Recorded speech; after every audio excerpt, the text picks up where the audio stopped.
तो हमारा अगला क्वेश्चन था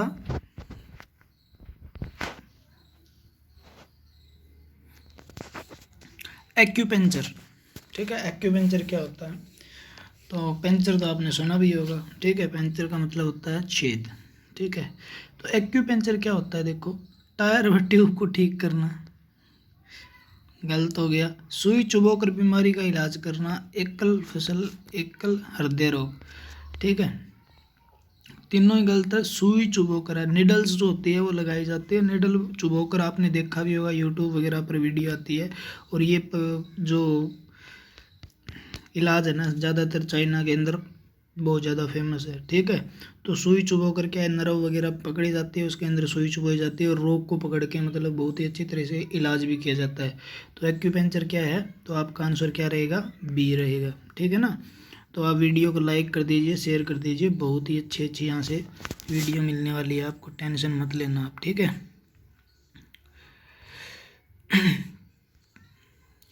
और प्लाज्मा में जल का प्रतिशत कितना होता है? क्वेश्चन यहाँ से बहुत अच्छे अच्छे 2-3 क्वेश्चन मैं आपको याद करवाता हूँ। ब्लड से रिलेटेड है ये प्लाज्मा। ठीक है, प्लाज्मा क्या होता है?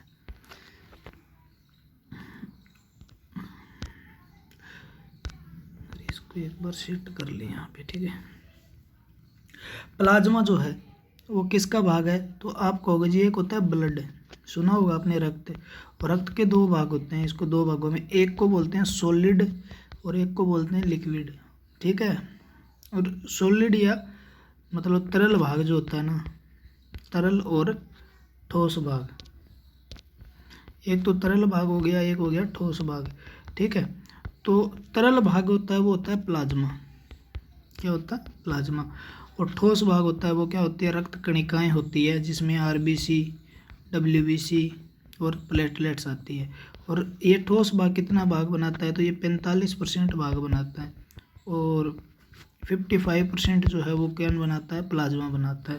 यानी ब्लड के अंदर प्लाज्मा कितना होता है? तो आपका आंसर क्या रहेगा? 50 से 60% के बीच में होता है। ठीक है, लेकिन इसने पूछा प्लाज्मा में जल कितना होता है?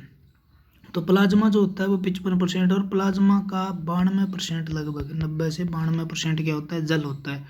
और 8% इसके अंदर प्रोटीन, ठीक है, और अन्य मिनरल पाए जाते हैं, लवण पाए जाते हैं। ज़्यादातर इसमें प्रोटीन होते हैं और 3 प्रोटीन होते हैं। ठीक है ना, फाइब्रोनोजन, एल्ब्यूमिन, ग्लोबुलिन।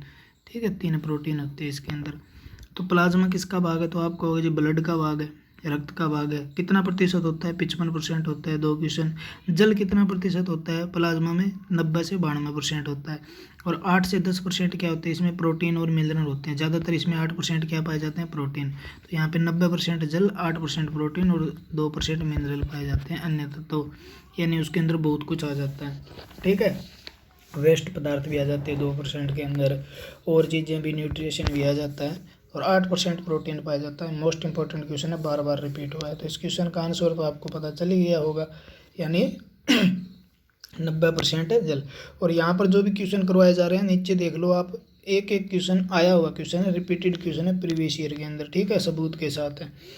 किसी सामान्य व्यक्ति में रक्त के संदर्भ में निम्नलिखित में कौन सा कथन सही है? कौन सा मतलब करेक्ट है सेंटेंस इसके अंदर जो दिया हुआ है? धमनियों की तुलना में शिराओं की संख्या कम होती है और उसमें हर समय शरीर के रक्त की कम मात्रा होती है। ठीक है, तो धमनियों की तुलना में शिराएं कम होती है, गलत है। शिराएं और धमनियां जो होती है ना, वो एक जैसी होती है। ठीक है,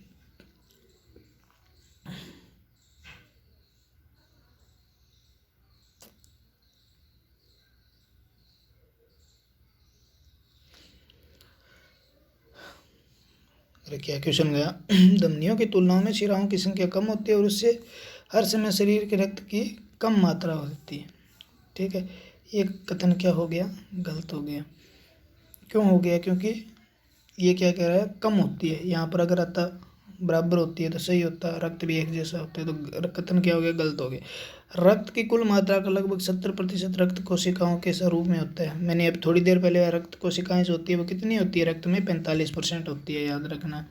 ठीक है, तो पहला गलत हो गया, दूसरा भी गलत रहा। श्वेत रक्त कणिकाएं WBC केवल लसिका परव में बनी होती है। ये भी गलत हो गया, क्योंकि WBC कहाँ है, बोन मैरो में बनती है। लसिका परव यानी जो लसिका लिम्फ नोड होता है उसमें बनी होती है, ठीक है। उसके बाद थाइमस भी बनाता है, कुछ स्प्लीन भी बनाता है, कुछ लीवर भी बनाता है, तो कई जगह इसका होता है। तो ये केवल की बात कर रहा है, तो हमारा ये भी कथन गलत हो गया। रक्त WBC की तुलना डिम्बाणु से अधिक होते हैं। WBC की तुलना में डिम्बाणु अधिक होते हैं, ये कह रहा है भी WBC है ना, उससे प्लेटलेट्स अधिक होते हैं। तो सही बात है, क्योंकि प्लेटलेट्स औसतन 3 लाख पाए जाते हैं पर मिलीमीटर क्यूब के अंदर, ठीक है। और ये कितनी पाई जाती है, या आपसे पूछ ले 1.5 लाख से लेकर 4.5 लाख तक प्लेटलेट्स होती है मिलीमीटर क्यूब में, ठीक है। लेकिन WBC कितनी होती है, तो 11,000, कहाँ से लेकर 8,000 से लेकर 11,000 के बीच में होती है, ठीक है। तो याद रखना, तो WBC कम होती है और प्लेटलेट्स अधिक होती है। यही बात कह रहा है, WBC की तुलना में प्लेटलेट्स अधिक होती है, यानी WBC से प्लेटलेट्स अधिक होती है। तो आपका आंसर रहेगा डी, ठीक है। साथ साथ में जो क्वेश्चन है ना कर लो आप, और ये क्वेश्चन आपने सही से लिख लिए, या जो जो बताया जा रहा है कि क्वेश्चन से कितने कितने क्वेश्चन बन रहे हैं, इस प्रकार से आपने अगर पढ़ लिया ना, तो बायोलॉजी आपकी इतनी स्ट्रांग हो जाएगी, आप कहोगे जी बायोलॉजी से अच्छा सब्जेक्ट कोई है ही नहीं। क्लियर है।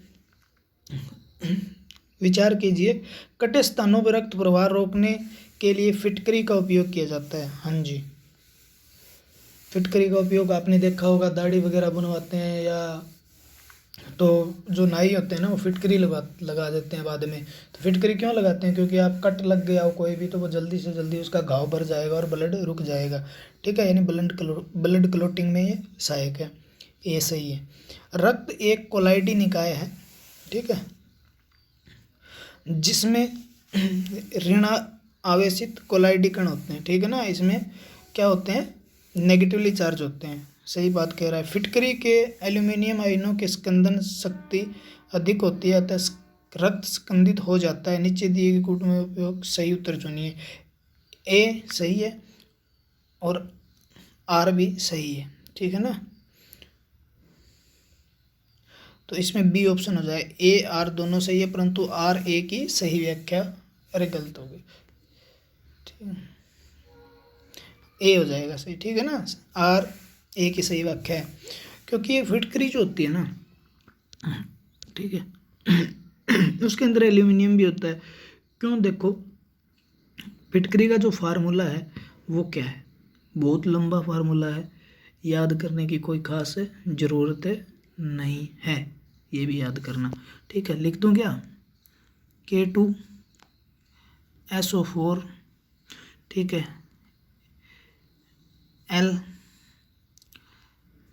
LSO4 324H2O, ठीक है। इसमें एक एल्यूमिनियम की बात की है इसने, तो इतना लंबा फार्मूला आपको याद रखने की ज़रूरत नहीं है, पेपर में नहीं पूछा जाता, लेकिन आप याद कर लेना, ठीक है।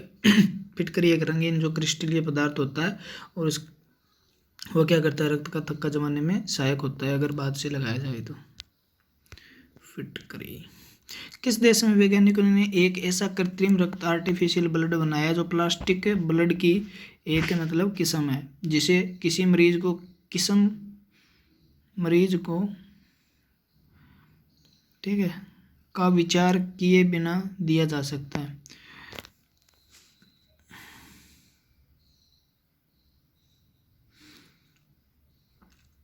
ये कह रहा है, इसके अंदर जो है ये कह रहा है किस देश ने बनाया था ये, ठीक है।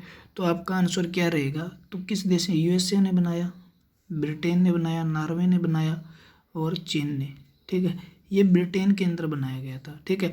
ब्रिटेन का जो शेफील्ड विश्वविद्यालय है ना, शेफील्ड यूनिवर्सिटी है, उसके वैज्ञानिकों ने क्या किया, आर्टिफिशियल एक प्लास्टिक ब्लड तैयार किया। उसके अंदर क्या होता है भी, जैसे एक ब्लड नहीं मिलता है आपातकालीन स्थिति के अंदर, तो वो ब्लड चढ़ाया जा सकता है। उसके अंदर क्या होता है भी, प्लास्टिक के जो रक्त कणिकाएँ होती है, और उसमें RBC होती है ना, वो बाहर से प्लास्टिक की होती है, इसके अंदर, ठीक है, ग्लोबिन की जगह प्लास्टिक होता है। और वो इस रक्त जो होता है ना, जो मेन रक्त है, उससे क्या होता है, कम वेट का होता है, वो थोड़ा सा लाइटली होता है। और हीमोग्लोबिन यानी हिम की जगह लोहा होता है, लोहा और प्लास्टिक होता है, ठीक है।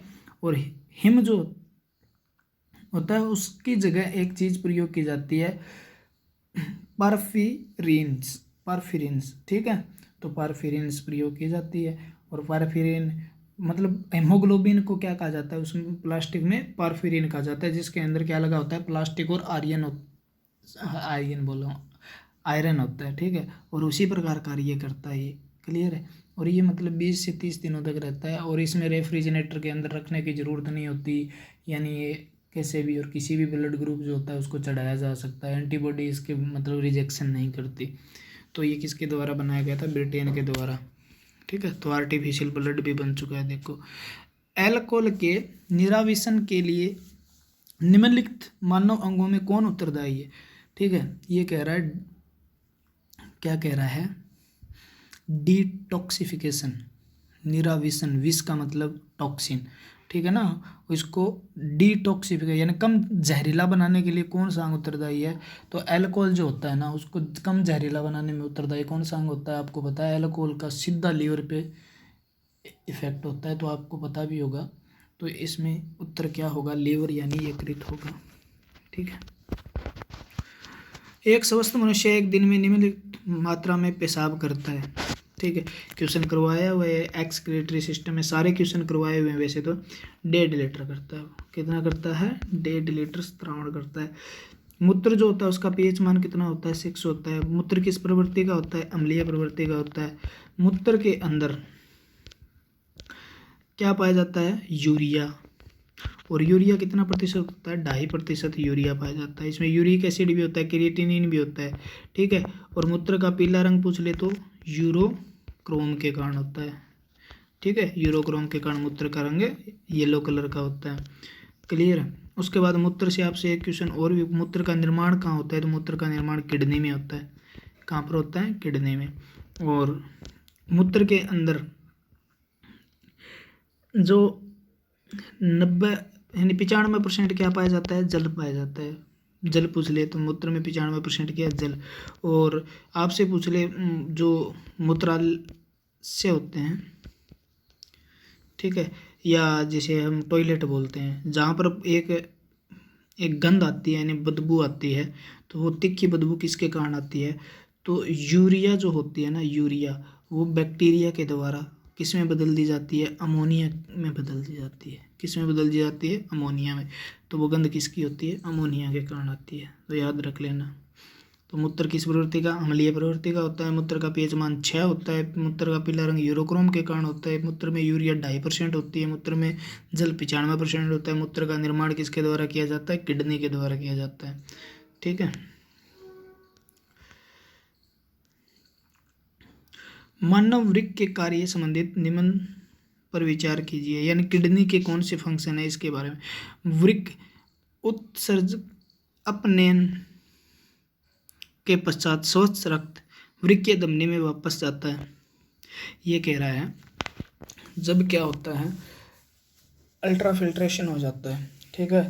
तो वृक्क में उत्सर्ग अपनयन के पश्चात, यानी जो बाहर निकलने वाले पदार्थ है ना, उसको अलग करने के बाद ये जो रीनल आर्टरी के अंदर वापस चला जाता है। ये बात सही है, क्योंकि ब्लड तो आपके यूरिन में नहीं आता ना, तो वो क्या है, वापस चला जाता है, ठीक है। और बोमन स्पूट यानी बोमन कैप्सूल जो होते हैं से निष्पादित द्रव अल्ट्रा फिल्ट्रेशन जो लिक्विड या फ्लूइड है लघु नलिकाओं से गुजरता है, यानी जो माइक्रो ट्यूब्यूल है, ठीक है, उनसे गुजरता है, जहां अधिकांश ग्लूकोज का पुनः अवशोषण हो जाता है, यानी रीएब्जॉर्प्शन हो जाता है, तथा वृक्कीय शिरा में रक्त के पास वापस भेजा जाता है। वृक्कीय शिरा में वापस भेजा जाता है, रिनल जो वेन होती है उसके अंदर वापस डाल दिया जाता है। तो ठीक है, एक और दोनों कथन सही है, ठीक है। दोबारा देख लो, वृक्क जो होता है ना, इस क्वेश्चन का आंसर ऐसे समझ में, वृक्क जो होता है किडनी के अंदर पाया जाता है नेफ्रॉन, ठीक है ना। किडनी के अंदर क्या है, नेफ्रॉन। इसकी किडनी की फंक्शनल एवं स्ट्रक्चर यूनिट है, यानी कार्यात्मक संरचनात्मक इकाई है। किडनी के अध्ययन को नेफ्रोलॉजी बोलते हैं। और इसके अंदर जो क्या होता है, ब्लड फिल्ट्रेशन होता है, फिल्ट्रेशन, ठीक है ना, फिल्ट्रेशन यानी डायलिसिस बोलते हैं जिसे आप। तो वो फिल्ट्रेशन होता है ना, तो ब्लड क्या होता है, इसके अंदर चला जाता है। कितना जाता है, तो 1200 मिली लीटर ब्लड 1 मिनट में जाता है, लेकिन अवशोषित वापस रीएब्जॉर्प्शन नहीं होगा तो क्या हो जाएगा, किडनी बाहर नहीं फेंक सकती ना।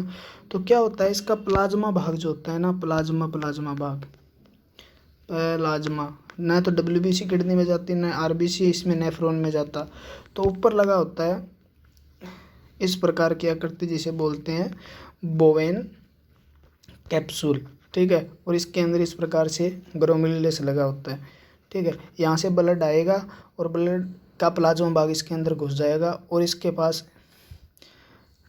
टेब्यूल होती है, पीसीटी, डीसीटी और हेनले का लूप जो होता है, ठीक है। समीप कुंडलित नलिकाएं, हेनले का लूप और दूरस्थ कुंडलित नलिकाएं, उनके द्वारा क्या किया जाता है, पुनः अवशोषित किया जाता है रक्त को, ठीक है ना। तो ये दोनों बात सही कह रहा है।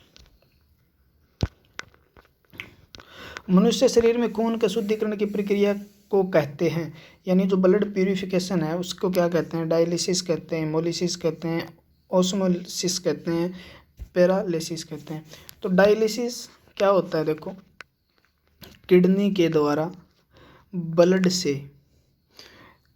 अनावश्यक चीज़ें जो शरीर में काम की नहीं है, मेटाबॉलिक वेस्ट है, उनको अलग करके रक्त को वापस भेज देना शरीर में, वो उसे क्या बोलते हैं, डायलिसिस कहते हैं, जिसे हम क्या बोलते हैं, शुद्धिकरण बोलते हैं, ठीक है।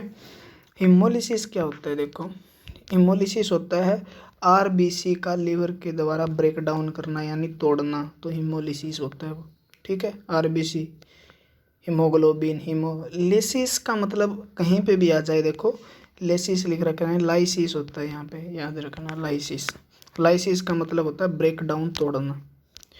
तो आरबीसी का टूटना, हीमोलाइसिस। पैरालाइसिस क्या है, पैरालाइसिस क्या होता है, कोई भी जो मसल्स होती है ना वो प्रॉपर तरीके से फंक्शन नहीं कर पाती, ठीक है, जिसे लकवा बोलते हैं, क्या बोलते हैं, लकवा। तो वो प्रॉपर तरीके से अगर फंक्शन नहीं कर पाती तो उसको क्या बोलते हैं, पैरालाइसिस बोलते हैं। यदि आधे अंग काम करने बंद कर देते हैं, उनका नर्व जो होता है उनसे कनेक्शन टूट जाता है, यानी उनका कनेक्शन टूट जाता है, यानी लाइसिस हो गया, ठीक है। और ओस्मोलाइसिस क्या होता है, ओस्मोसिस होता है जल किसी भी मतलब क्या करता है, हाई कॉन्सेंट्रेशन से लो कॉन्सेंट्रेशन, यानी इसे ग्रेडियंट ग्रेडियंट वगैरह जो हम प्लांट में बढ़ते हैं, ये प्लांट के अंदर जल के परिवहन के संबंधित है, ठीक है।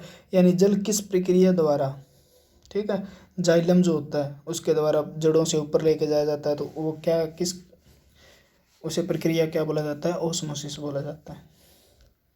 स्वस्थ मनुष्य में एक दिन निम्नलिखित मात्रा में पेशाब बनता है, 1.5 लीटर।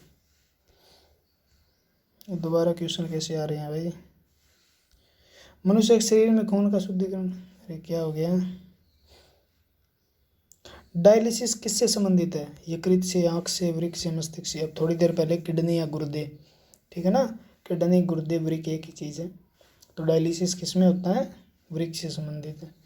और डायलिसिस होता क्या है, देखो मैं ये चीज़ भी बता देता हूँ, डायलिसिस, ठीक है।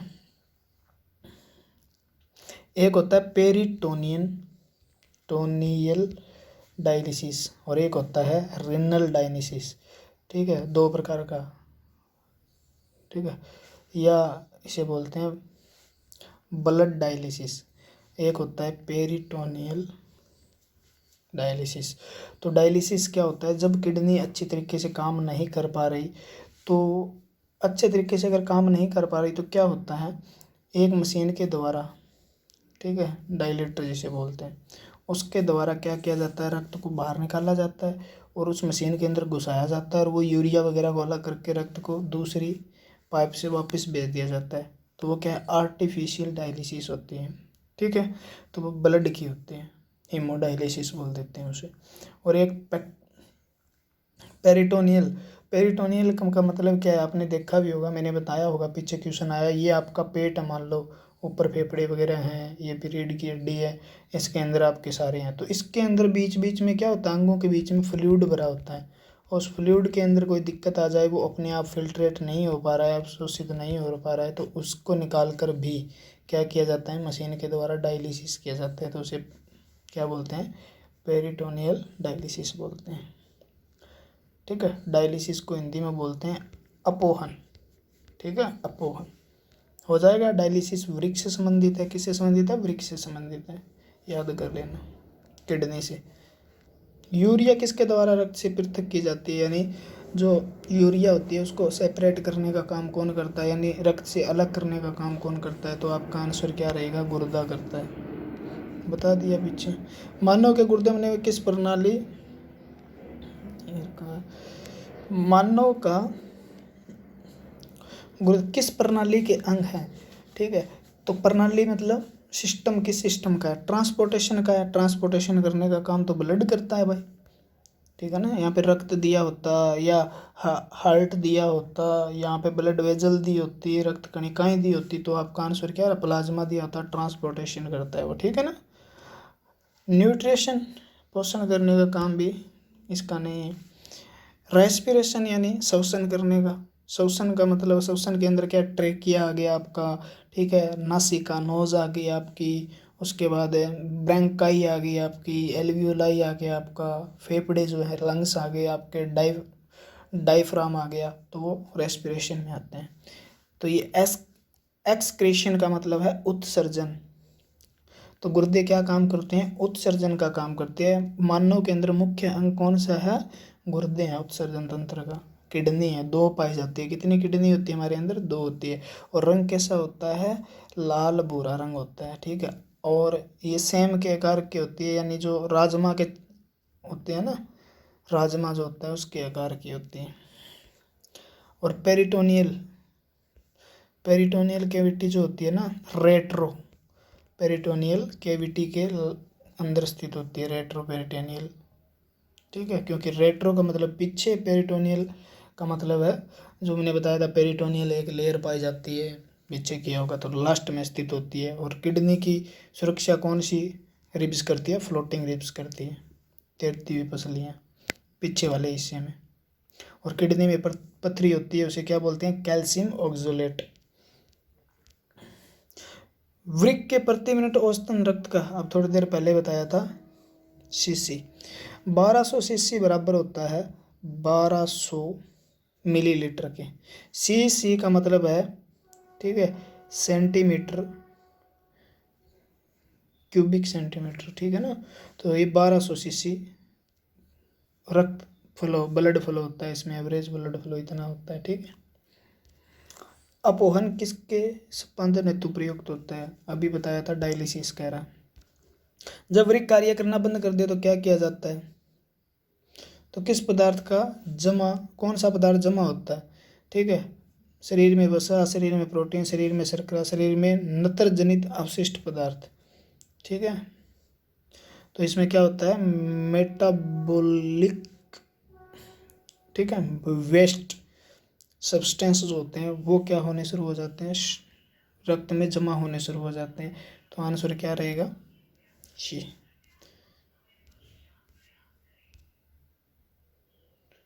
निम्नलिखित में से कौन सा मानव गुर्दे का सामान्य कार्य नहीं है? रक्त में जल की मात्रा का नियंत्रण, रक्त में शर्करा की मात्रा का नियंत्रण, यूरिया को छानकर बाहर निकालना, कई हार्मोनों का स्त्रावण करना। रक्त, ठीक है, वाटर रेगुलेशन बना के रखता है ये, ठीक है। उसके बाद ये शुगर रेगुलेशन भी बना के रखता है, यूरिया को छानकर रक्त से बाहर करता है, अवशिष्ट पदार्थ है, तो कई हार्मोनों का स्त्रावण करना, ठीक है।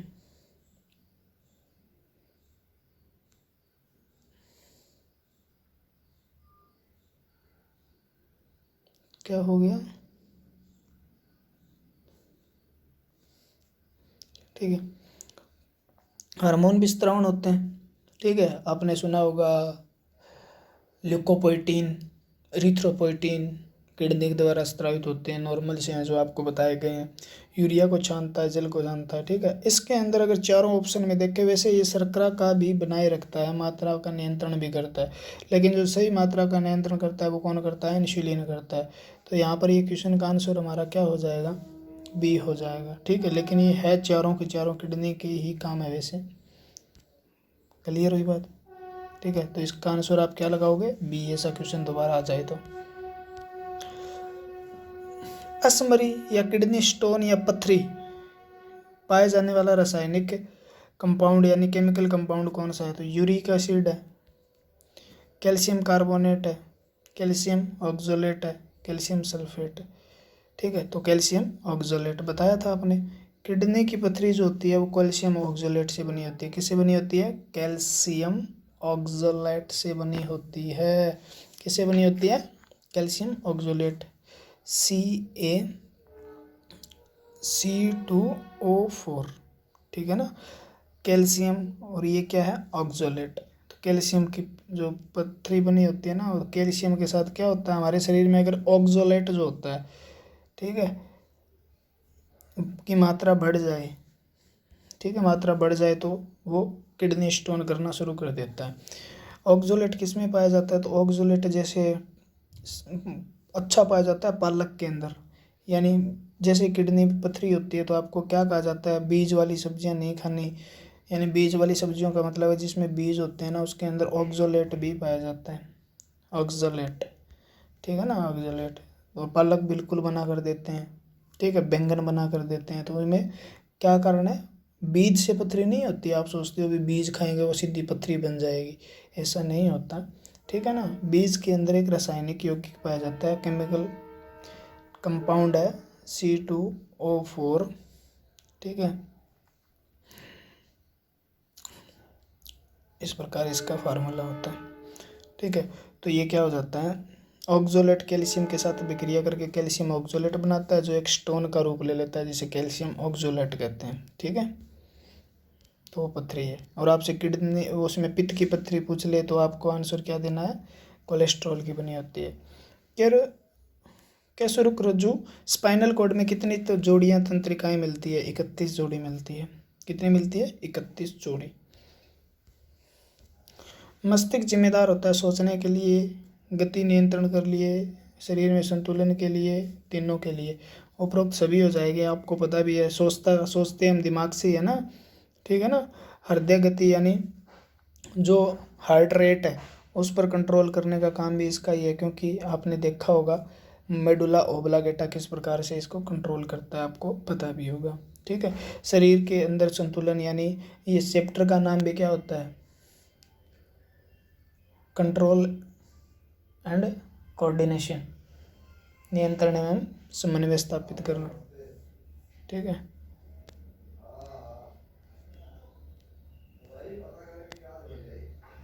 प्रतिवर्ती क्रियाओं रिफ्लेक्स एक्शन का नियंत्रण के अंदर कहाँ पर है? ठीक है, आपको ये पता होना चाहिए। जैसे एक हाथ पे आपके मच्छर बैठता है ना, तो वो दूसरा हाथ अपने आप उसको उड़ाने के लिए तैयार हो जाता है। ठीक है, वो किसके कारण होता है? वो रिफ्लेक्स एक्शन होता है, जिसे रिफ्लेक्स आर्क भी बोलते हैं। ठीक है ना, आर्क। ठीक है, वो किस प्रकार से होता है? देखो, एक न्यूरॉन यहाँ से आया आपका हाथ से, और ये स्पाइनल कोड होती है आपकी, इसके अंदर एक न्यूरॉन बीच में मीडिएटर न्यूरॉन बोलते हैं, मीडिएट न्यूरॉन बोलते हैं, और ये दूसरा न्यूरॉन इससे जुड़ा होता है। ठीक है, इस न्यूरॉन से। यानी जैसे इसका होगा, ठीक है, इस पर कोई मच्छर बैठेगा या कोई भी चीज़ ऐसी होगी जो क्या करेगा, यहाँ जाएगा, और ये क्या करेगा? न्यूरॉन ब्रेन की तरह काम करेगा। ठीक है, और ये फिर क्या करेगा? इसको आदेश देगा भी उड़ा दे इस मच्छर को। तो उस रिफ्लेक्स, उसे क्या बोलते हैं? रिफ्लेक्स एक्शन बोलते हैं। तंत्रिका तंत्र में पढ़ाया होगा, ठीक है ना। परम मस्तिष्क में होता है, गलत है। अनुमस्तिष्क में होता है, गलत है। केसुरकु स्पाइनल कॉर्ड में होता है, सही है। तंत्रिका कोशिका नर्व सेल में होता है। 3 नर्व सेल काम करते हैं इसके अंदर, एक मीडिएटर, 2 ये वाले, एक ये हाथ वाला, एक ये हाथ वाला, और ये एक, जो किस में होता है? आपके स्पाइनल कॉर्ड के अंदर होता है। क्लियर हुई बात क्या? तो ये आंसर क्या होगा? स्पाइनल कॉर्ड जो हड्डी के बीच में स्थित होती है, जिसकी प्रोटेक्शन कौन सी करती है? वर्टिब्रम कॉलम जो होते हैं, रीढ़ की हड्डी जो होती है, इसकी प्रोटेक्शन सुरक्षा करने का काम करती है। स्नोवियल फ्लूइड जो होता है बॉडियों में पाया जाता है, ठीक है ना। सेरिबेरल जो फ्लूइड है वो किस में पाया जाता है? इसमें पाया जाता है। सुई चुभने पर कौन से अंग को दर्द महसूस नहीं करेगा? एक बात याद रख लो, सुई यानी निडल जो है वो मतलब आपके अंदर चुभेगी तो कौन सा अंग है हाथ पे करता है? त्वचा पे करोगे, हाँ ना। नेत्र में मार दो करेगा दर्द, हृदय में मार दो दर्द करेगा। लेकिन इसका ऑप्शन क्या होगा? मस्तिष्क, क्योंकि मस्तिष्क के अंदर वो क्या है? रिसिप्टर होते हैं, ठीक है, पेन रिसिप्टर, यानी दर्द को सहने वाले क्या ग्राही, तो पेन रिसेप्टर कहाँ नहीं पाए जाते, ये क्वेश्चन पूछे तो भी मस्तिष्क में नहीं पाए जाते। यानी मस्तिष्क के अंदर आप अगर यानी मस्तिष्क को खोल लो, कपाल को खोल के उसके अंदर सुई चुभोगे ना तो उसको दर्द नहीं होगा, क्योंकि उसके अंदर दर्द को महसूस करने वाले ग्राही, ठीक है, वो पाए ही नहीं जाते, पेन रिसेप्टर नहीं पाए जाते, बाकी सब जगह पाए जाते हैं शरीर में।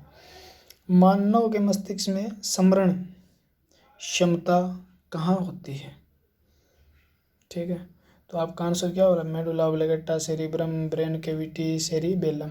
तो वो क्या होती है, स्मरण क्षमता सेरिब्रम, चिंतन करना, ठीक है, तो वो कहाँ पे होता है, सेरिब्रम। मानव शरीर का तापक्रम सर्दियों में घट जाता है, गर्मियों में बढ़ जाता है, न जाड़ों में घटता है न गर्मियों में बढ़ता है, जाड़ों में बढ़ जाता है। मानव शरीर का टेम्परेचर है ना, ठीक है,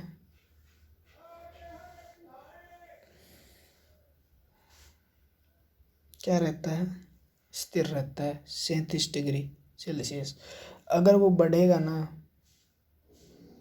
ठीक है, अगर वो बढ़ेगा तो आपको बुखार हो जाएगा, फीवर हो जाएगा, और घटेगा तो और भी नुकसान हो जाएगा, ठीक है। तो ना तो वो बढ़ता है ना घटता है, वो क्या रहता है 37 डिग्री सेल्सियस कंट्रोल रहता है। क्लियर है बात, तो सी ऑप्शन होगा। और जिनके अंदर ये न घटता है, टेम्परेचर सेम रहता है ना, उसे वार्म ब्लडेड क्या बोलते हैं, वार्म ब्लडेड एनिमल बोलते हैं। एक होता है कोल्ड ब्लडेड। कोल्ड ब्लडेड का मतलब क्या होता है, शीत रक्त प्राणी, यानी वो ठंडे जो हो, ठंड होगी तो अपना टेम्परेचर क्या कर लेंगे, कम कर लेंगे शरीर का, गर्मी होगी तो अपना टेम्परेचर बढ़ा लेंगे, ताकि वो हर मौसम में अंदर सरवाइव कर सके, जिंदा रह सके। तो वो क्या होते हैं, कोल्ड ब्लडेड होते हैं। जैसे आपने पक्षी देखा होगा, बहुत ही कम मरते हैं सर्दियों में, बाहर रहते हैं फिर भी सर्दी नहीं लगती, तो वो कोल्ड ब्लडेड है, ठीक है ना। तो स्तनधारी जो होते हैं वो है वार्म ब्लडेड, और बाकी क्या होते हैं, कोल्ड ब्लडेड। क्लियर है, यानी वो अपना टेम्परेचर क्या कर लेते हैं, मतलब पर्यावरण के अनुसार सेट कर लेते हैं। जैसे ऊंट भी है इसमें, स्तनधारी ऐसा है ऊंट, ठीक है। और जैसे आपने छिपकली देखी होगी, रेप्टाइल जो होते हैं, ठीक है। और आपने उभयचर देखे होंगे, सर पानी में रह सकते हैं, बाहर भी रह सकते हैं। सांप देखा होगा, कितनी भी धूप कड़ी कितनी भी पड़ रही हो वो बाहर रह सकता है, ठीक है, ठंड में भी रह सकता है, मरते नहीं है, तो वो कोल्ड ब्लडेड है, याद रखना। मानव शरीर में पाचन का अधिकांश भाग किस अंग में संपन्न होता है, पैंक्रियाज। पैंक्रियाज में तो भोजन पहुंचता ही नहीं है, संपन्न क्या होगा, बड़ी आंत में, अमाशय में। अमाशय से शुरू होता है पाचन, वैसे मुख से शुरू हो जाता है, प्रोटीन का पाचन अमाशय से शुरू होता है, और अमाशय से भोजन घुसता है छोटी आंत में। छोटी आंत क्या है, 7 मीटर, 6 से 7 मीटर लंबी एक संरचना है, जिसके अंदर पूर्ण रूप से भोजन का पाचन हो जाता है, और मोस्ट ऑफ अवशोषण भी हो जाता है, ठीक है। बड़ी आंत में कोई पाचन नहीं होता, याद रखना, तो छोटी आंत इसका आंसर रहेगा। लार निम्न में किसके पाचन में सहयोग करती है, लार जो होता है ना, लार, ठीक है, लार जो सलीवा है हमारी, वो कहाँ से होती है, लार ग्रंथि से स्रावित होती है। और लार ग्रंथि कितनी होती है, 6 होती है। कितने जोड़े पाए जाते हैं, 3 जोड़े पाए जाते हैं, ठीक है। और लार के अंदर जो क्या होता है, 99% है, आप कह सकते हो इसमें जल होता है, या 98% या 99% आता है क्वेश्चन। 2% इसके अंदर क्या पाए जाते हैं, एंजाइम, अगर अदर साल्ट पाए जाते हैं, ठीक है। एंजाइम यानी एंजाइम कौन कौन से होते हैं, तो मुख्य रूप से लाइसोजाइम और टाइलिन, जिसे सलीवरी एमाइलेज भी कहते हैं, टाइलिन, ठीक है। टाइलिन क्या करता है, स्टार्च या कार्बोहाइड्रेट का पाचन करता है, कार्बोहाइड्रेट को तोड़कर उसको किस में बदल देता है, ठीक है, स्टार्च वगैरह में, स्टार्च फिर आगे किस में बदल जाएगा, माल्टोज, माल्टोज से फ्रक्टोज, फ्रक्टोज से धीरे धीरे ग्लूकोज। तो भोजन को चबा के खाओगे तो 30 से 40% भोजन का पाचन मुख में ही हो जाता है, भोजन का नहीं, कार्बोहाइड्रेट स्टार्च का। तो लार और लाइसोजाइम वो क्या करेगा, भोजन में आए हुए जीवाणुओं को खत्म करेगा, ठीक है ना, बीमारी फैलाने वाले जो एजेंट है उनको खत्म करेगा। तो प्रोटीन का पाचन मुख में नहीं होता, क्योंकि लार कहाँ है, मुख में। मुख में प्रोटीन का, वसा का और रेसे फाइबर जो होते हैं दालों में पाए जाते हैं, ठीक है। रेसे से एक इम्पोर्टेंट क्वेश्चन आता है फाइबर से, ठीक है। फाइबर का अच्छा स्रोत क्या है, तो दाल अच्छे स्रोत हैं फाइबर की, ठीक है ना। और किस की कमी होने से, ठीक है, कॉन्स्टिपेशन यानी कब्जी हो जाती है या कब्ज हो जाती है, तो वो रेसे, ठीक है ना। भोजन के अंदर आहार में रेसों मतलब फाइबर अगर आप कम लोगे ना, दाल वगैरह नहीं लेते हैं, और चीज़ों में भी फाइबर पाए जाते हैं, तो कब्जी होने की संभावना रहती है, ठीक है। मानव शरीर में यकृत वसा के पाचन की महत्वपूर्ण भूमिका निभाता है। यकृत दो महत्वपूर्ण वसा पाचक एंजाइम उत्पन्न करता है, यानी ये बताना है आपको कौन सा सही है। मानव शरीर में यकृत वसा के पाचन में महत्वपूर्ण भूमिका निभाता है, बात सही है 101%, ठीक है ना, क्योंकि आप कहाँ पढ़ रहे हो, साइंस गुरु बलवंत चैनल पे पढ़ रहे हो, और ये बात लीवर में चैप्टर में अच्छी तरह समझाई भी गई है, ठीक है ना, क्योंकि यहाँ पर हमारे पूरे लेक्चर डाले गए हैं और आपको पता भी होना चाहिए इस बात का। 100+ लेक्चर 1 2 3 घंटे के भी हैं, ठीक है ना, घंटे से कम का बहुत ही कम लेक्चर है, क्योंकि वहाँ पर कंसेप्ट क्लियर करवाए गए हैं, और कंसेप्ट क्लियर होने के बाद आपसे क्वेश्चन किसी तरीके का पूछ ले, देखो IAS का क्वेश्चन है ये, प्री का, UPSC का, ठीक है ना, और कि कुछ भी नहीं है इस क्वेश्चन में। मानव शरीर में यकृत वसा का पाचन में भूमिका कैसे प्रकार निभाता है बताऊंगा। यकृत दो महत्वपूर्ण वसा पाचक व एंजाइम उत्पन्न करता है, ठीक है ना। तो ये क्या कह रहा है, देखो इस क्वेश्चन को समझो आप। पाचन में किस प्रकार सहायता निभाता है, वसा के पाचन में।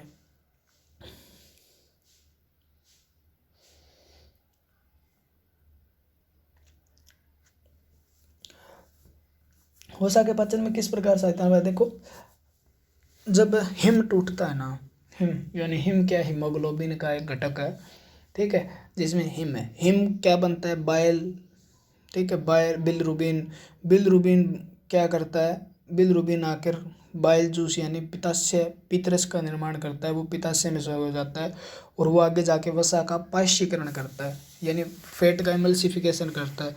अगर फैट का एमल्सिफिकेशन न हो तो क्या फैट पूरी तरह पच पाएगी, नहीं पच पाएगी, डाइजेस्ट नहीं हो पाएगी, इसलिए वसा के पाचन में सहायता निभाता है। और उसका पायश्चीकरण का मतलब क्या है, इमल्सिफिकेशन, फैट इमल्सिफिकेशन का मतलब क्या है, फैट जो होती है ना वो एक जटिल रूप में यानी कॉम्प्लेक्स जो होता है उस रूप में जाती है वो, तो उसको तोड़ के क्या किया जाता है, ये तोड़ देता है छोटे छोटे टुकड़ों में, और छोटे छोटे टुकड़ों में कोई चीज़ टूटती है ना तो पहले से ज़्यादा उसका सरफेस यानी जो ऊपर वाला क्षेत्र है, पृष्ठीय क्षेत्रफल बढ़ जाता है उसका, ठीक है, और उसका क्षेत्रफल बढ़ जाएगा तो उसके ऊपर ज़्यादा एंजाइम चिपक पाएंगे। कौन सा एंजाइम वसा का पाचन करता है, लाइपेज करता है, तो लाइपेज उस पर ज़्यादा चिपक पाएगा और उसे क्या करेगा, जल्दी से जल्दी डाइजेस्ट करेगा, ठीक है। तो पितरस, अगर पित्त की थैली निकाल दी जाती है तो आपको पता भी है, डॉक्टर कहता है वसा नहीं लेनी है आपको। अगर पित्त की थैली में पथरी हो जाए तो मोस्ट ऑफ पित्त की थैली को निकाला जाता है। पित्त की थैली का मतलब है पित्ताशय, गैल ब्लैडर, ठीक है। तो ये वसा का इमल्सिफिकेशन यानी पायशीकरण करके वसा को पचाने में सहायक है। तो इसका दूसरा क्वेश्चन गलत इसलिए हो गया, वसा दो महत्वपूर्ण वसा पाचक एंजाइम यानी एक भी एंजाइम का स्त्रवण नहीं करता ये, ठीक है ना। बाइल जूस उसमें कोई भी एंजाइम नहीं होता, क्लियर है। एंजाइम एक है बैक्टीरियम, वायरस, विटामिन, मैंने बताया था पहले भी बता चुका हूँ, बायो कैटालिस्ट है ये, बायो कैटालिस्ट यानी जैव उत्प्रेरक, यानी बायो का मतलब जैव उत्प्रेरक है। जैव उत्प्रेरक का मतलब है कोई भी चीज़ को ये क्या करते हैं, रासायनिक क्रिया होती है ना उसको तेज करने का काम करते हैं, ठीक है। आपके मसल्स हो गई उनके काम करने, टिश्यू के फंक्शन के लिए इम्पोर्टेंट है, एब्जॉर्प्शन के लिए इम्पोर्टेंट है, तो ये काम तो बहुत करते हैं, लेकिन जो मुख्य काम आपको जो पूछा जाता है वो करते हैं ये पाचन, ठीक है, डाइजेस्टिव एंजाइम बोला जाता है इन्हें। तो वो क्या करते हैं, पाचन क्रिया को बहुत ज़्यादा तेज कर देते हैं, ठीक है। और शरीर में और भी रासायनिक क्रिया उनको तेज करने का काम भी एंजाइम करते हैं। और एंजाइम, बहुत एंजाइम होते हैं हमारे शरीर में। एंजाइम क्या होते हैं, तो एंजाइम प्रोटीन होते हैं, ये भी बात याद रखना, ठीक है ना, क्लियर हुई। तो बायो उत्प्रेरक है। एंजाइम मूलतः क्या है, क्वेश्चन आ भी है, हम बताया प्रोटीन है। एंजाइम क्या है, प्रोटीन। एंजाइम और हार्मोन दोनों ही प्रोटीन है, याद रखना, ठीक है, अगर सीधा पूछे तो। वैसे प्रोटीन कार्बोहाइड्रेट से भी बने होते हैं, ग्लाइकोप्रोटीन से हार्मोन बने होते हैं, या लिपिड, स्टेरॉइड, कोलेस्ट्रॉल से भी बने होते हैं, वो आगे की बात है, ठीक है। लेकिन हार्मोन क्या है, तो आपको आंसर क्या देना है, प्रोटीन है मुख्यतः। निम्नलिखित में से कौन सा एंजाइम ग्लूकोज को इथेनॉल में परिवर्तित करता है। इथेनॉल का मतलब है एल्कोहल, ठीक है ना, शराब, ठीक है। तो कौन सा है, आप बताना कौन सा एंजाइम है जो क्या करता है, इथेनॉल में परिवर्तित करता है। तो आप इसका आंसर आराम से दे सकते हो अगर आपने पूरी क्लास अब तक आराम से मज़े से देखी है तो, ठीक है ना। तो क्यों कर सकते हो, क्योंकि क्योंकि क्या है, मैंने ये चीज़ पहले भी बता दी। जाइमेज जैसे किस में पाया जाता है, ईस्ट खमीर में पाया जाता है, खमीर में बताया था मैंने। तो जाइमेज पाया जाता है। जाइमेज क्या करता है, ग्लूकोज जो होता है ना उसको एथेनॉल में करता है परिवर्तित, और जिसे क्या बोलते हैं, किण्वन क्रिया बोलते हैं। आप किण्वन सुना है आपने, फर्मेंटेशन, ठीक है, फर्मेंटेशन किण्वन क्रिया कहाँ पे होती है, ठीक है, ईस्ट और बैक्टीरिया करते हैं जाइमेज से। माल्टेज, माल्टेज को ग्लूकोज में बदलता है। इन्वर्टेज क्या करता है, इन्वर्टेज सुक्रोज को फ्रक्टोज या ग्लूकोज में बदलता है। डाइस्टेज क्या करता है, डाइस्टेज स्टार्च जो होती है उसको माल्टोज में बदलता है, ठीक है। तो ये क्या करता है, सुक्रोज को माल्टोज में बदलता है, ठीक है। इन्वर्टेज क्या करता है, स्टार्च को सुक्रोज या ग्लूकोज में बदलता है। माल्टेज, माल्टेज को ग्लूकोज में बदलता है। जाइमेज ग्लूकोज को क्या करता है, एल्कोहल में बदलता है, ठीक है ना, एल्कोहल।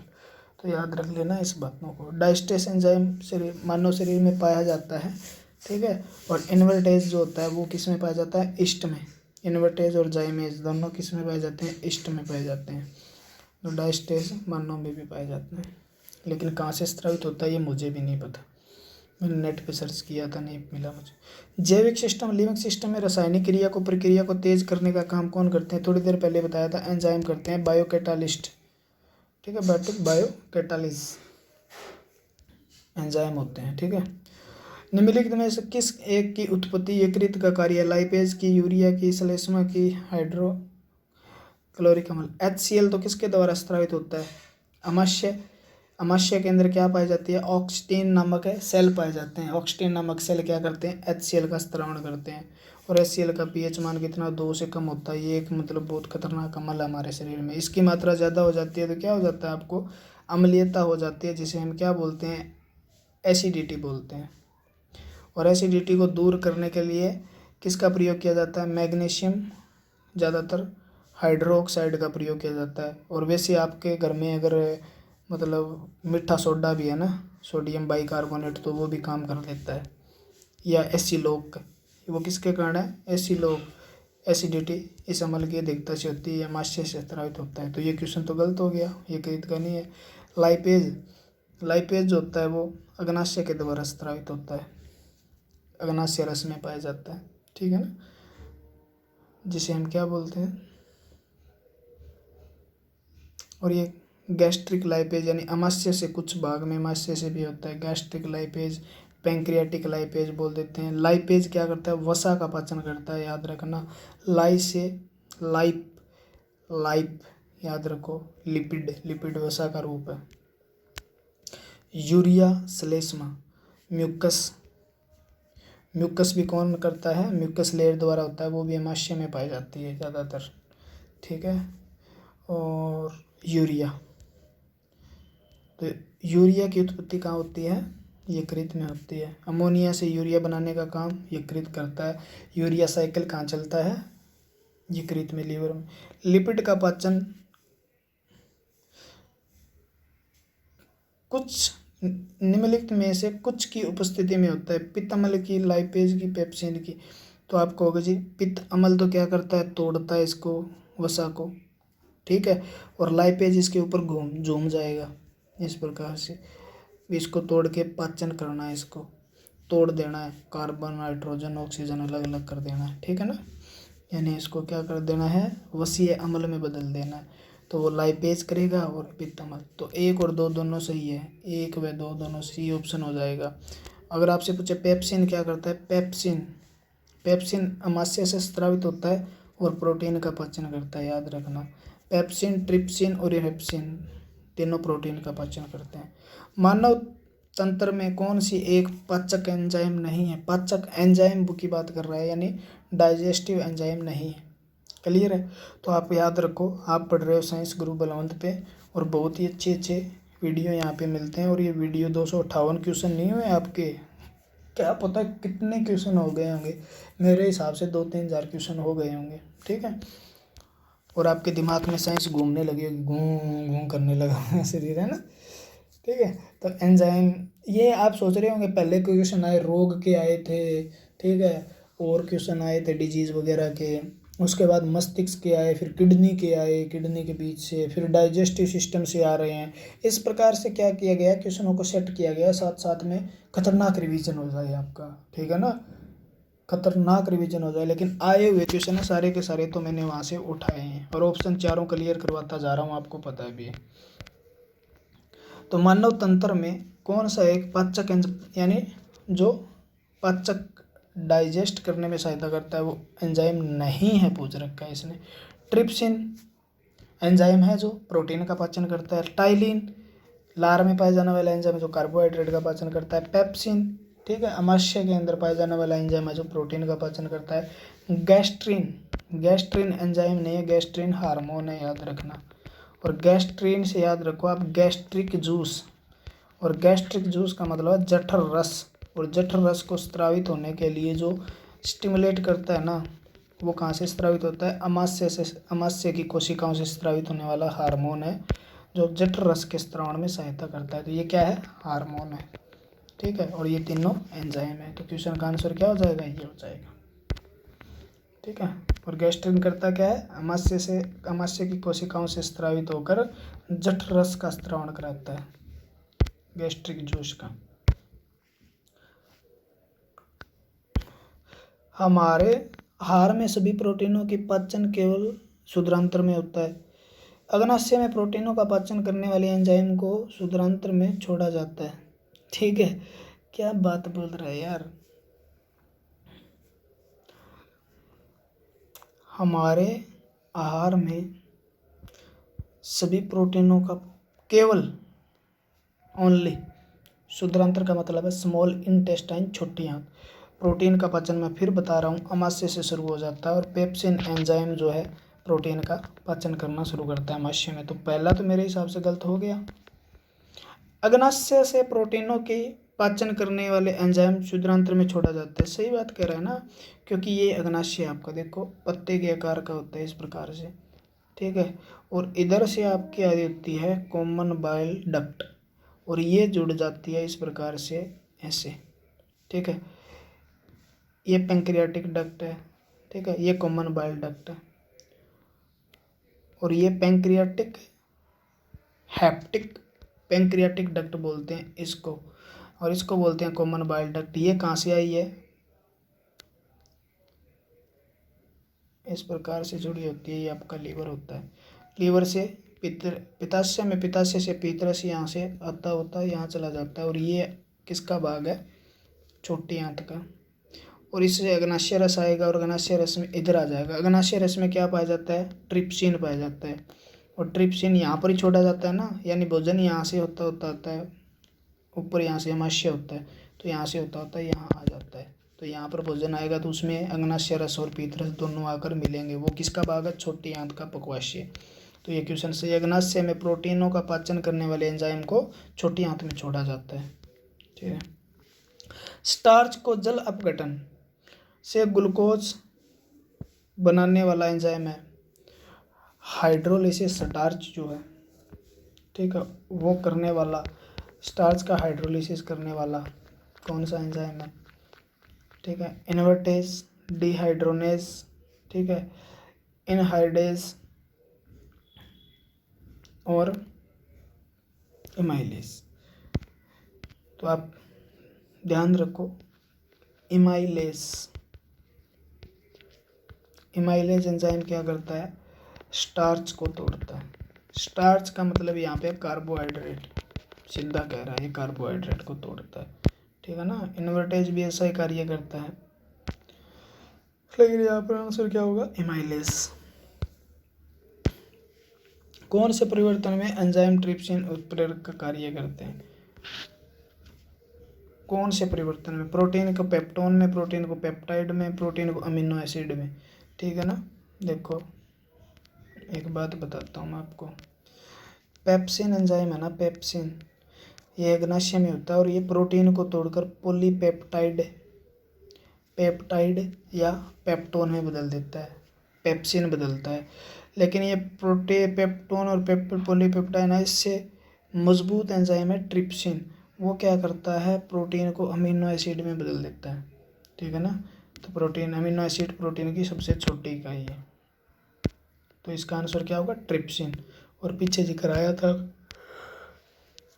पुच्छ, कौन सी संरचना से संलग्न होता है, किससे जुड़ी होती है पुच्छ? पुच्छ का मतलब है,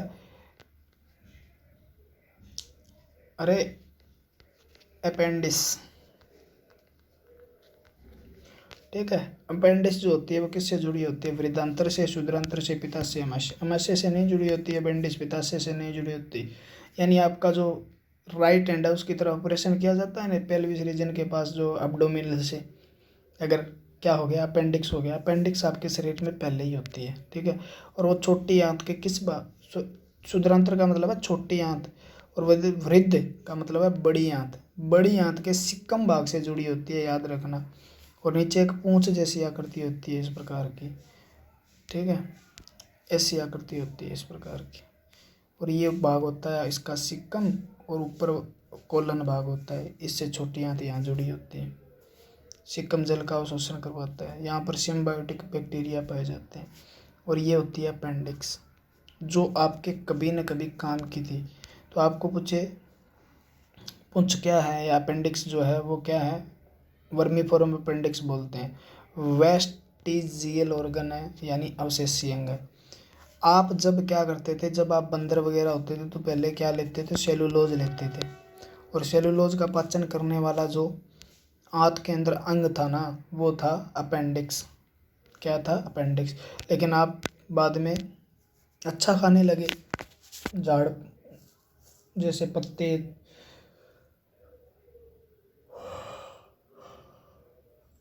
छाल वगैरह खाना बंद कर दिया आपने वृक्षों के, जहाँ से सेलुलोज होता है उसमें, तो अब आपकी अपेंडिक्स का कोई काम रहना, धीरे धीरे धीरे धीरे ये घटकर छोटी हो गई। और कई बच्चे तो ऐसे जन्म लेते हैं जिसमें अपेंडिक्स होती नहीं, और अमेरिका जैसे देश है ना, वो जन्म के समय ही अपेंडिक्स को निकाल देते हैं। ठीक है ना, ऑपरेशन करके, ताकि बाद में पेनफुल बहुत होती है ये, जब इसके अंदर कोई कचरा वगैरह चला जाता है ना, तो ये क्या होता है, इसमें इन्फ्लामेशन हो जाता है और बहुत ज़्यादा दर्द करती है। ठीक है, कई बार फट भी जाती है, आंत को भी ले बैठती है। तो याद रखना है हमें इस बात को। और जैसे अपेंडिक्स एक बहुत अच्छी डेवलप स्ट्रक्चर है जिसके अंदर ऑर्गन है, किसके अंदर है, तो आपको होगा जैसे जो भैंस हो गई, आपकी गाय हो गई, जो क्या करते हैं, चारे पे डिपेंड रहते हैं, सेलुलोज खाते हैं, बंदर में भी है। ठीक है, तो सेलुलोज का पाचन करते हैं।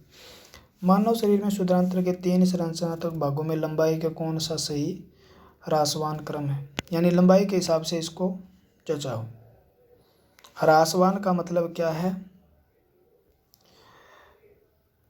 डिसेंडिंग, डिसेंडिंग ऑर्डर की बात कर रहा है। डिसेंडिंग को क्या बोलते हो आप, आरोही, अवरोही, अवरोही, अवरोही क्रम में लगाओ इसको।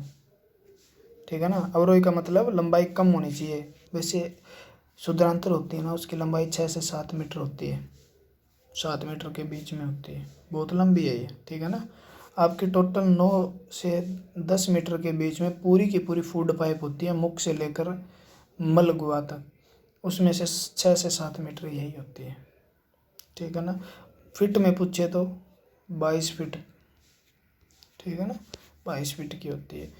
उसमें से सबसे लंबा भाग जो होता है ना, वो होता है मध्यांतर।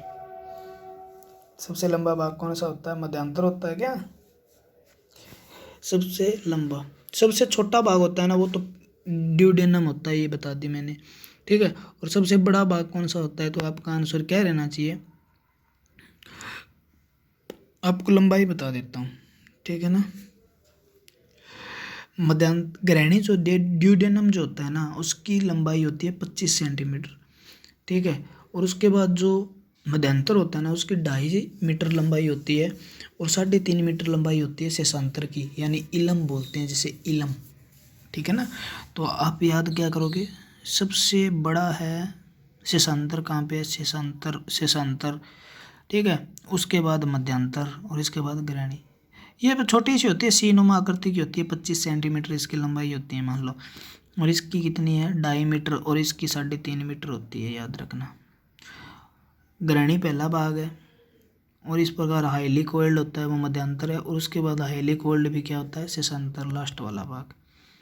ठीक है, वो पहले भाग को ड्यूडेनम बोलते हैं, बीच वाले भाग को जेजुनम बोलते हैं, और इस भाग को इलम बोलते हैं, शेषांतर को। ठीक है, निम्नलिखित में कौन सा लार की सहायता से पच जाता है। ठीक है, लार सलेवा की सहायता से, प्रोटीन नहीं पचता, स्टार्च पचता है। ठीक है ना, रेसे भी नहीं पचते। नीचे दिए गए अभिकथन मानव से शरीर पाचन में असक्षम है। ठीक है ना, मानव शरीर में सेलुलोज का पाचन नहीं होता, बात तो सही है, इसने बात क्या कही है, सही कही है। मानव शरीर में स्टार्च अपघटक एंजाइम डायस्टेज विद्यमान रहता है, ये बात भी सही है। मैंने पहले बताया डायस्टेज इसमें क्या रहता है, मानव शरीर में होता है, लेकिन मुझे भी नहीं पता कहाँ होता है। ठीक है, जो बात है वो स्पष्ट है। तो ये ए और आर दोनों सही है। ठीक है ना, ए और आर है, दोनों सही है।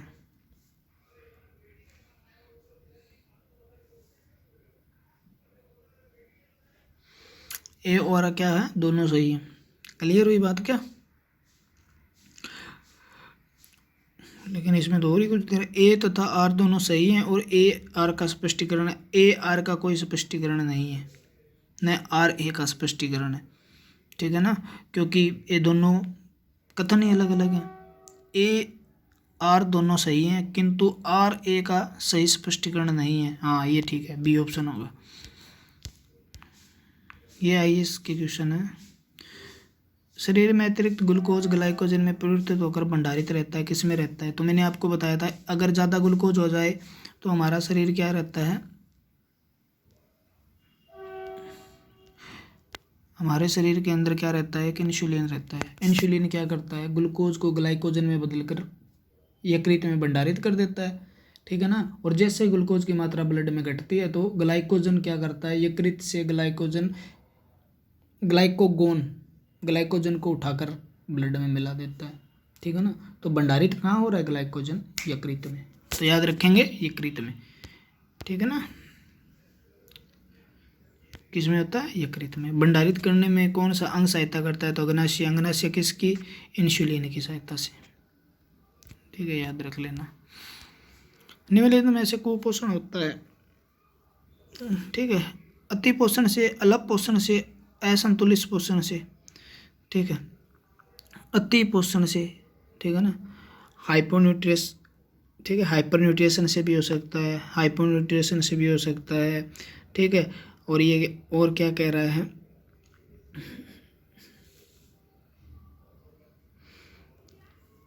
असंतुलित पोषण से भी हो सकता है। नीचे दिए कूट में से सही चुने। ये क्या कह रहा है, अति पोषण से हो सकता है क्या, ज़्यादा पोषण से कुपोषण तो नहीं हो सकता। कु का मतलब बुरा, पोषण नहीं है, या तो वो क्या हो, असंतुलित हो। ठीक है ना, और या क्या हो, अल्प पोषण हो, हाइपो न्यूट्रिशन की वजह से क्या होता है, कुपोषण होता है। 2 और 3 सही होंगे।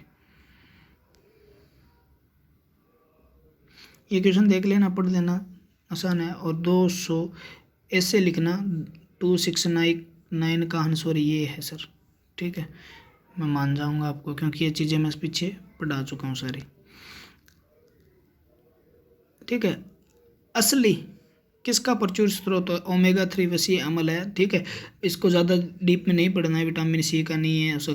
ठीक है, ओमेगा 3 वसीय अम्ल यानी ओमेगा 3 जो है वो फैटी एसिड होते हैं, और ओमेगा 3 फैटी एसिड होते हैं ना, वो आपके शरीर में क्या करते हैं, कोलेस्ट्रॉल की मात्रा को कम करने का काम करते हैं। ठीक है, और ये फैटी एसिड हमारे शरीर के लिए बहुत ही इंपॉर्टेंट होते हैं। असली मुझे नहीं पता, लेकिन जो है दाल वगैरह होती है, या जो सोयाबीन हो गया, और तेल जो होते हैं ना, जो अनसेचुरेटेड फैट होती है, ठीक है, उससे रिलेटेड है ये, ठीक है। तो वो आपको क्या करेगा, शरीर में कोलेस्ट्रॉल की कम करके हृदय रोगों को भी घटाता है,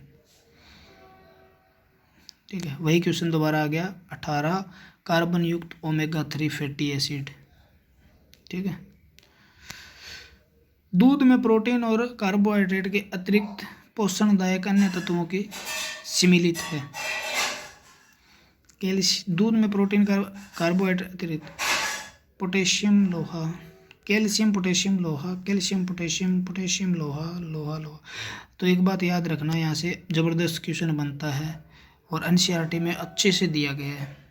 जब आप पढ़ोगे ना, वो पढ़ते हो आप, लैक्टेशन पढ़ते हो ना, उसके अंदर है जब माँ के बच्चे का, माँ अपने बच्चे को दूध पिलाती है तो उसके अंदर कौन से तत्वों की कमी होती है, तो वो लोहे की कमी होती है, याद रखना। किसकी कमी होती है? लोहे की कमी होती है। तो लोहा जहाँ जहाँ है उसको काट दो, ठीक है ना। कैल्शियम भी है, पोटेशियम भी है उसमें, ठीक है ना। कैल्शियम और पोटेशियम, क्योंकि दूध पीने से आपको पता है हड्डियाँ मजबूत होती है, कैल्शियम तो है और उसमें पोटेशियम भी है, ठीक है। लोहा नहीं होता दूध में। ये क्वेश्चन आया था ग्रुप डी में, देखा था मैंने, दूध में इनमें से कौन से तत्वों की कमी पाई जाती है, तो उसमें लोहा ऑप्शन था, ठीक है। तो लोहे की कमी पाई जाती है। दूध में प्रोटीन होता है, हाँ जी होता है। कार्बोहाइड्रेट होता है, हाँ जी होता है। दूध मीठा किसके कारण होता है? कार्बोहाइड्रेट के कारण तो होता है, ठीक है। पाउडर बोलते हो आप, पाउडर क्या है? दूध में इतना पाउडर, वो प्रोटीन ही तो है। विटामिन बलवर्धक तत्व जिनकी अच्छे स्वास्थ्य के लिए थोड़ी मात्रा में आवश्यक होते हैं, ठीक है।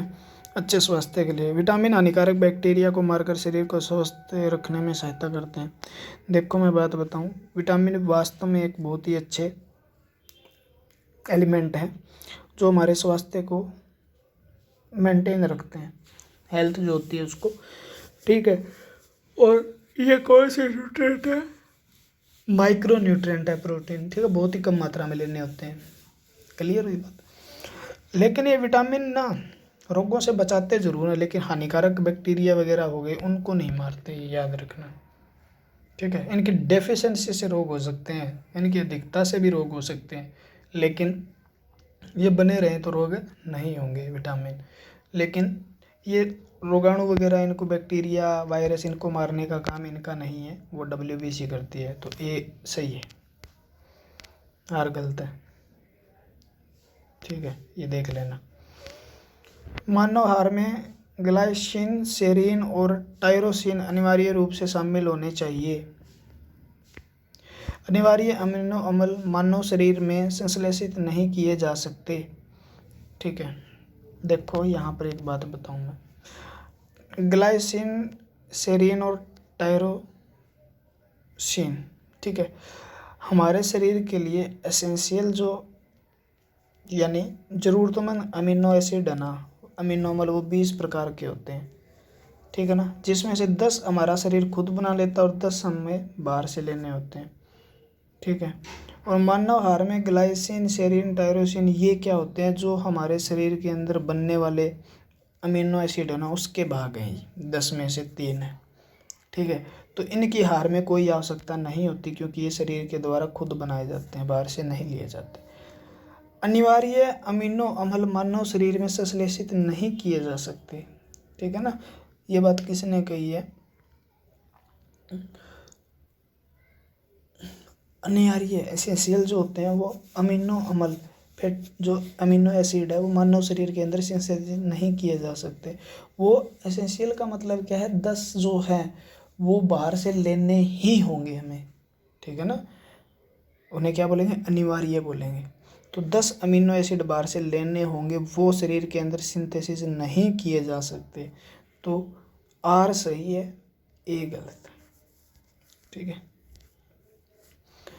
निम्नलिखित में से भोज्य पदार्थ में किस में सभी अनिवार्य अमीनो की उपस्थिति होती है? सोयाबीन में, अंडे में, चावल में, दूध में, ठीक है। दूध के अंदर भी अनिवार्य अम्ल जो अमीनो एसिड होते हैं ना, 10 जो अमीनो एसिड अनिवार्य अमीनो एसिड है वो पाए जाते हैं।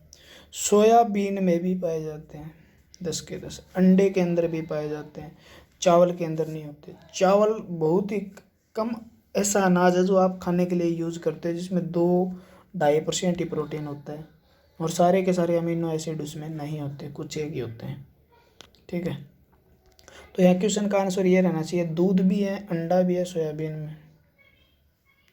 ठीक है, अगर एकमात्र ऐसा बिना जो एनिमल से नहीं है, ठीक है, जो जानवर से रिलेटेड नहीं है, सोयाबीन जो पादप है, पादप उससे पैदा हुआ सोयाबीन है, एकमात्र ऐसा है जिसके अंदर सारे के सारे अमीनो एसिड पाए जाते हैं। बाकी दाल वगैरह में प्रोटीन तो होता है, अमीनो एसिड वो 10 के 10 नहीं होते। ठीक है, और अंडे में भी, अंडा क्या है, मुर्गी द्वारा दिया एग, दूध भी है, तो ये तो जानवरों से मतलब घी हो गया, दूध हो गया, इनके अंदर तो पाया जाता है, मक्खन हो गया।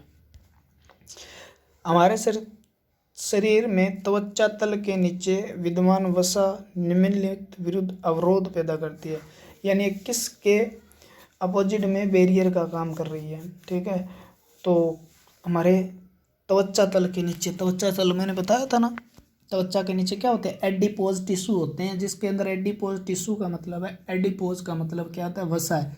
ठीक है,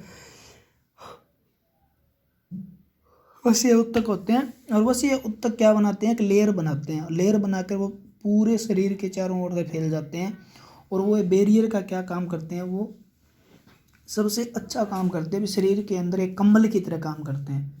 ठीक है ना, वसीय उत्तक किसकी तरह काम करते हैं, एक ब्लैंकेट की तरह काम करते हैं, कंबल की तरह, जो हीट को बाहर नहीं जाने देता और बाहर की हीट को अंदर नहीं आने देता। ठीक है, तो शरीर की ऊष्मा का अच्छा है, ठीक है ना, हीट का लॉस इसमें से। ठीक है, ये सही हो जाएगा ए। क्लियर है,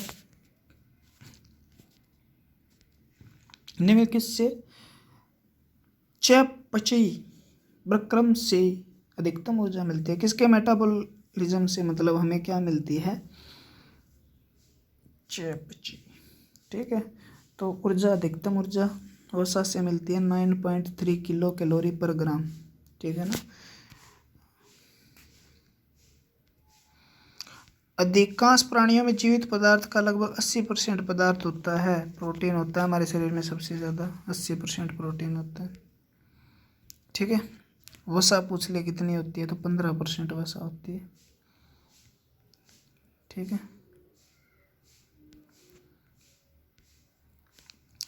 असंतृप्त वसा संतृप्त वसाओं की तुलना में अधिक अभिक्रियाशील होती है। ठीक है, क्या बोल रहा है, असंतृप्त वसा संतृप्त वसाओं से, यानी अनसेचुरेटेड फैट, ठीक है, सेचुरेटेड फैट की कंपेयर के अंदर क्या होते हैं, ज़्यादा एक्टिव होते हैं, और असंतृप्त वसाओं की संरचना में केवल एक का बंध होता है, यानी बॉन्ड की बात कर रहा है। ठीक है ना, तो 279 का क्या होना चाहिए,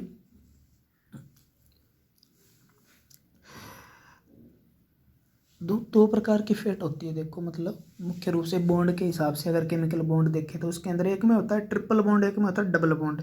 ठीक है ना, और जो ये है ना असंतृप्त अनसेचुरेटेड फैट है ना, उसके अंदर होता है डबल बॉन्ड। ठीक है ना, और जो सेचुरेटेड फैट होती है उसके अंदर क्या होता है, ट्रिपल बॉन्ड होता है। ठीक है, कितना होता है, ट्रिपल यानी त्रिबंध होता है, त्रिआबंध होता है, लिख लेना। ठीक है, तो क्या होता है, त्रिआबंध होता है, याद हो जाएगा क्या। तो सेचुरेटेड का मतलब संतृप्त वसा जो होती है उसके अंदर ट्रिपल बॉन्ड होता है हाइड्रोजन का, और अनसेचुरेटेड के अंदर डबल बॉन्ड होता है, हाइड्रोजन कार्बन के साथ जुड़ा होता है। ठीक है, डबल बॉन्ड से। तो इसने क्या लिख रखा है, आर के अंदर भी असंतृप्त वसा क्या है, एक आमंद होता है, एक नहीं होता, यहाँ पे 2 होते हैं। ठीक है ना, और संतृप्त वसा जो होती है उसमें 3 होते हैं। तो ए तो भाई सही है और आर गलत है, क्योंकि अनसेचुरेटेड फैट जो होता है ना, सेचुरेटेड फैट से ज़्यादा एक्टिव होता है। क्यों होता है, देखो, एक तो इसके अंदर बॉन्ड कम है, ठीक है, दूसरा ये पचने में सहायक जल्दी होता है, जल्दी पच जाता है, और असंतृप्त वसा वो होती है जो मतलब रूम टेम्परेचर पर एक तरल अवस्था में रहती है, ठोस अवस्था में जो रहती है वो क्या होती है, संतृप्त वसा होती है। घी कौन सी वसा है? जानवरों से जितने भी पैदा होते हैं ना, जानवरों से जितने भी हमें वसा मिलती है, चिकने पदार्थ मिलते हैं, वो क्या होते हैं? सैचुरेटेड फैट होते हैं, यानी संतृप्त वसा होते हैं। और 22 डिग्री सेल्सियस पे जो तरल अवस्था में रहता है वो असंतृप्त वसा होती है, ठीक है। और तेल जो होते हैं ना वो असंतृप्त वसा में आते हैं। तो वो तेल खाने चाहिए हमें, जो हमारे शरीर में जल्दी पच भी जाते हैं, और कोलेस्ट्रॉल वगैरह जो होता है उन जो वेरी लो डेंसिटी लिपोप्रोटीन है उसका निर्माण भी नहीं करता, VLDL का, ठीक है। तो पता होगा आपको संतृप्त और असंतृप्त के बारे में, आपने अच्छे से पढ़ा भी होगा फैट के अंदर, ठीक है ना। तो फैट सबसे ज़्यादा पाई जाती है घी के अंदर, देसी घी में। और एक बात और बता दूँ मैं, अन्य पशुओं से, ठीक है, एक बात और बताऊँ आपको मैं, जब असंतृप्त वसा यानी तेल और संतृप्त वसा यानी घी, सीधा याद करो आप। अगर असंतृप्त वसा से संतृप्त वसा बनानी हो ना, तो उस प्रोसेस को क्या कहते हैं? हाइड्रोजिनेशन कहते हैं, ठीक है। हाइड्रोनिजीकरण कहते हैं, यानी हाइड्रोजन का प्रयोग करके और हाइड्रोजन के साथ उत्प्रेरक कैटालिस्ट जो होता है निकल का प्रयोग करके तेल से घी बनाया जाता है। तो किसका? हाइड्रोजन का प्रयोग करके, ठीक है ना। तो तेल से घी बन सकता है, देख लो आप। तो हाइड्रोजन का प्रयोग होता है, याद रखना। और इसके अंदर क्या होता है? वसा के अंदर भी कार्बन, हाइड्रोजन और ऑक्सीजन, ठीक है। ये भी क्या है?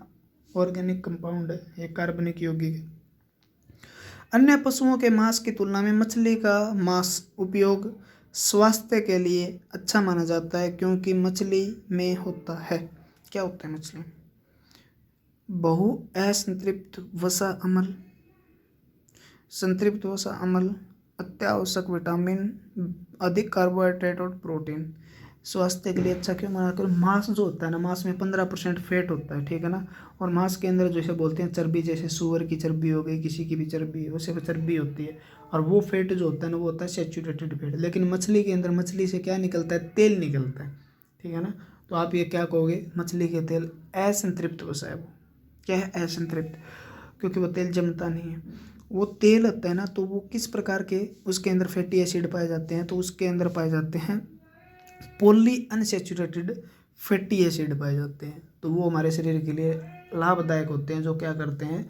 हमारे शरीर में जो हाई डेंस लिपोप्रोटीन होता है ना, उसकी मात्रा को बढ़ाने का काम करते हैं, जो हृदय रोगों से बचाने का भी काम करता है, ठीक है। तो इसलिए इसे स्वास्थ्य हेल्दी माना जाता है, मछली का मीट जो है उसको, अन्य पशुओं की तुलना में, ठीक है। ये पढ़ लेना, ठीक है। स्तनधारियों में शोषण होता है, स्तनधारियों में शोषण, देखो एक बात याद रखो, यहाँ से हमें 4 क्वेश्चन और 5 क्वेश्चन करने हैं। कलोम द्वारा किस में होता है? एक्वाटिक ऑर्गेनिज्म यानी जलीय जीवों में कलोम द्वारा शोषण होता है। कलोम यानी गलफड़े जिसे बोलते हो आप, ठीक है। मछली के अंदर किससे होता है? गलफड़े से होता है, याद रख लेना, ठीक है। मछली में पूछा जाता है ज़्यादातर, तो मछली में गलफड़े द्वारा सांस लेती है, तो इसे कलोम कहा जाता है। श्वास नली यानी ट्रेकिया, ट्रेकिया के द्वारा कौन से लेते हैं? मोलस्का और ऑर्थोपोडा से जो इंसेक्ट होते हैं, यानी कीड़े मकोड़े जो होते हैं, वो किसके द्वारा? उनके नाक नहीं होती, ठीक है ना। तो वो क्या है? ट्रेकियल, उसके अंदर ट्रेकियल नेटवर्क पाया जाता है, वो उससे ही ले लेते हैं सांस, ठीक है ना। श्वास नलिका से ले लेते हैं। तो मोलस्का और ऑर्थोपोडा। त्वचा जो होती है, त्वचा के द्वारा कौन लेते हैं? त्वचा के द्वारा वो लेते हैं जो क्या करते हैं, देखो, जो जल में भी रह सकते हैं, ठीक है, और जो स्थल पे भी रह सकते हैं। क्लियर हुई बात? जल और स्थल, यानी सांस लेने के त्वचा को मॉइस्चर चाहिए, यानी जल की आवश्यकता होती है। जैसे मेंढक हो गया, मेंढक त्वचा से सांस लेता है, ठीक है ना। मेंढक किससे लेता है? त्वचा से सांस लेता है। यानी एम्फीबियन, उभयचर जितने भी है, जो जल और स्थल दोनों में रह सकते हैं ना, वो किससे लेते हैं? त्वचा से। एक केंचुए का पूछा जाता है स्पेशल, तो केंचुए का भी याद कर लेना। केंचुआ जो होता है वो क्या है? वो भी किससे सांस लेता है? केंचुआ किससे सांस लेता है? तो केंचुआ त्वचा से सांस लेता है। मेंढक हो गया, एम्फीबियन है, उभयचर, जो स्थल और जो क्या है, जो स्थल पे भी रह सकते हैं, लैंड और वाटर यानी जल में भी रह सकते हैं। फुफ्फुस फेफड़ों द्वारा स्तनधारी जितने भी हैं ना, स्तनधारी जितने भी हैं वो सारे के सारे फेफड़ों द्वारा सांस लेते हैं। फेफड़ों को लंग्स या फुफ्फुस भी कहा जाता है। ठीक है, पल्मोनरी नाम भी फुफ्फुस के लिए होता है। और एक बात और बताऊँ आपको मैं, स्तनधारी उन्हें बोला जाता है जो एक यंग वन यानी एक नवजात शिशु जो होता है, एक डेवलप्ड बेबी जो होता है, एक विकसित बच्चे को जन्म देते हैं, वो स्तनधारी होते हैं। ठीक है, और स्तनधारी जो होते हैं ना, चाहे नर हो मादा, उनके स्तन ग्रंथियाँ पाई जाती है। क्या पाई जाती है? स्तन ग्रंथियाँ, मेमरी ग्लैंड पाई जाती है। लेकिन पुरुषों में मेमरी ग्लैंड क्या होती है? ठीक है, डेवलप नहीं होती। और पूर्ण रूप से मतलब डेवलप्ड जो मेमरी ग्लैंड होती है वो होती है महिलाओं के अंदर। महिलाओं का मतलब यहाँ पे है, मैं मानव की बात कर रहा हूँ, किसी भी मतलब जो स्तनधारी है उनके अंदर क्या होगा, जो मादाएं होती है, मादाएं उनके अंदर स्तन ग्रंथियाँ डेवलप होती है और अपने दूध से वो फीडिंग करवाती है, ठीक है ना, अपने बच्चे को, तो वो क्या होते हैं? स्तनधारी होते हैं। ठीक है, श्वसन क्रिया में वायु के कौन से घटक की मात्रा में परिवर्तन नहीं होता? देखो, बहुत प्यारा सा अच्छा सा क्वेश्चन है और मज़े वाला क्वेश्चन है, आप थोड़ा सा ध्यान से पढ़ लो इस बात को। श्वसन क्रिया में जब आप रेस्पिरेशन जो है, हमारा रेस्पिरेटरी प्रोसेस है, उसके अंदर वायु का कौन सा कंपोनेंट है? ठीक है ना, जो क्या नहीं करता, उसके अंदर कोई भी चेंज नहीं होता उसकी मात्रा में। यानी सांस जब आप लेते हो ना, इनहेलेशन बोलते हैं, ठीक है, और आप जब छोड़ते हो तो उसे क्या बोलते हैं हम?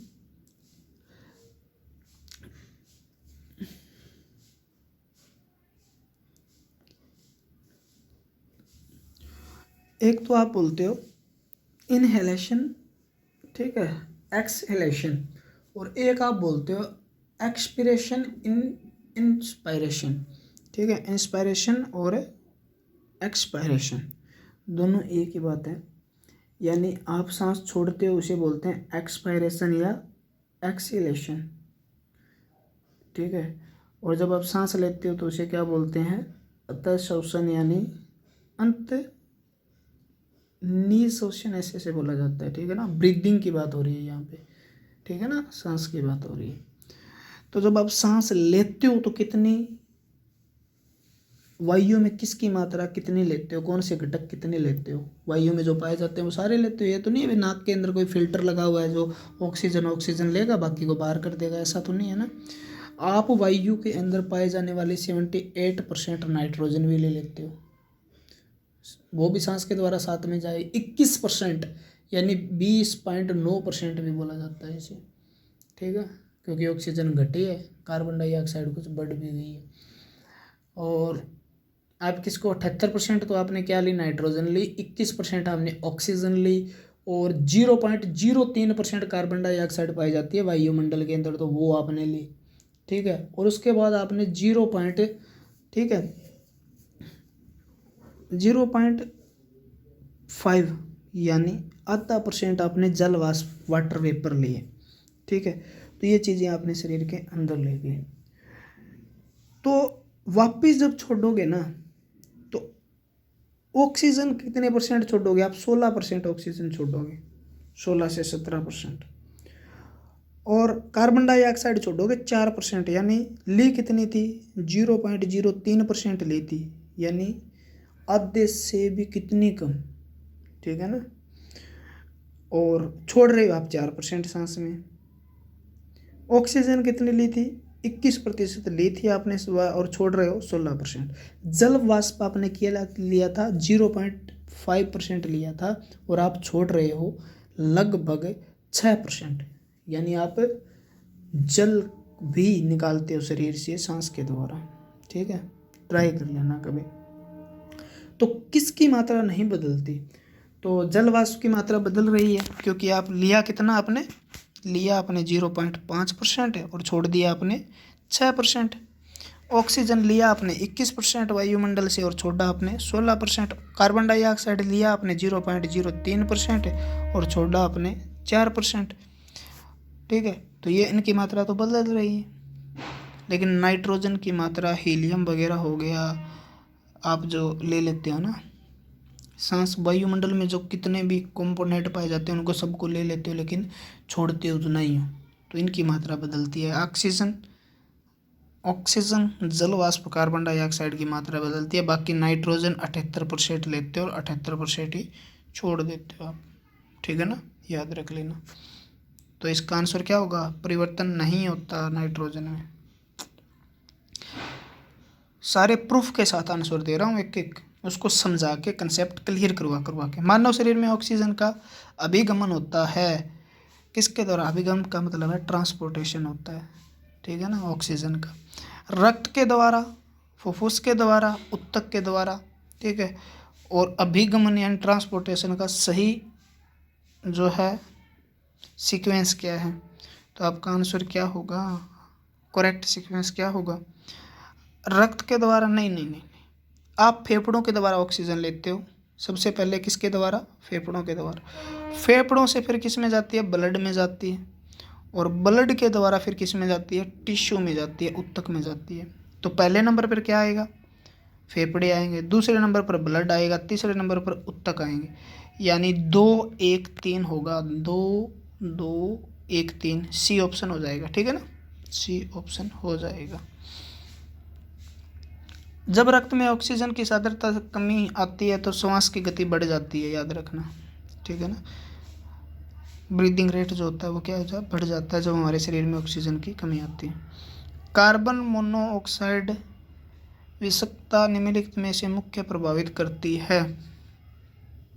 कार्बन मोनोऑक्साइड की बात कर रहा है ये, ठीक है, कार्बन मोनोऑक्साइड, मोनो का मतलब एक, ऑक्साइड का मतलब ऑक्सीजन, ठीक है ना, जिसमें एक ही ऑक्सीजन है कार्बन के साथ, उसे मोनोऑक्साइड। मोनो कार्बन डाई है, डाई का मतलब 2, जिसमें डाई ऑक्साइड 2 ऑक्सीजन है, ठीक है, याद करना। पाचन क्रिया को, गलत बात, पाचन क्रिया यहाँ पर कहाँ जाएगी, सांस लेते हो आप, मोनोऑक्साइड सांस के द्वारा जाएगी, गैस है ये, जहरीली गैस है। लीवर के कार्यशीलता को, कहाँ लीवर तक पहुँचे, किडनी की कार्यशीलता को, गलत।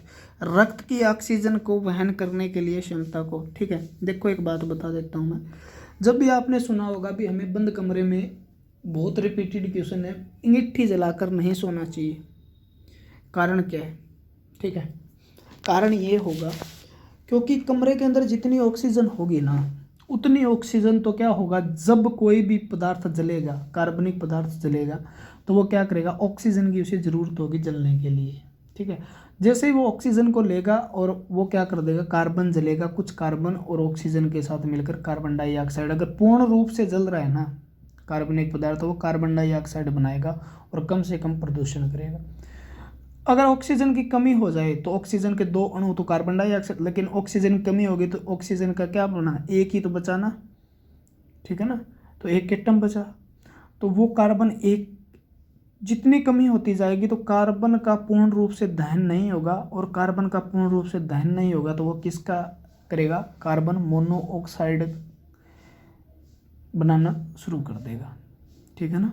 तो कार्बन मोनोऑक्साइड जैसे ही बनाएगा, धीरे धीरे धीरे धीरे अंगीठी जो है, अंगीठी का मतलब है दीपक, वो ऑक्सीजन कमरे की सारी खा जाएगा और वहाँ पर क्या हो जाएगी, मोनोऑक्साइड फैलनी शुरू हो जाएगी, ठीक है। और मोनोऑक्साइड जैसे अंदर जाएगी तो हीमोग्लोबिन के साथ जुड़कर कार्बोक्सी हीमोग्लोबिन का निर्माण करेगी, और कार्बोक्सी हीमोग्लोबिन जो है, ठीक है, यानी जो ऑक्सीजन से ज़्यादा कार्बन मोनोऑक्साइड चिपक जाती है हीमोग्लोबिन के साथ और कार्बोक्सी हीमोग्लोबिन बना देती है, ठीक है, एक परमानेंट सा, जिसके कारण ऑक्सीजन नहीं जा पाती शरीर के अंदर और टिश्यू तक नहीं पहुंचने तक हम आपकी सफोकेशन यानी दम घुटने से मृत्यु हो जाती है, ठीक है।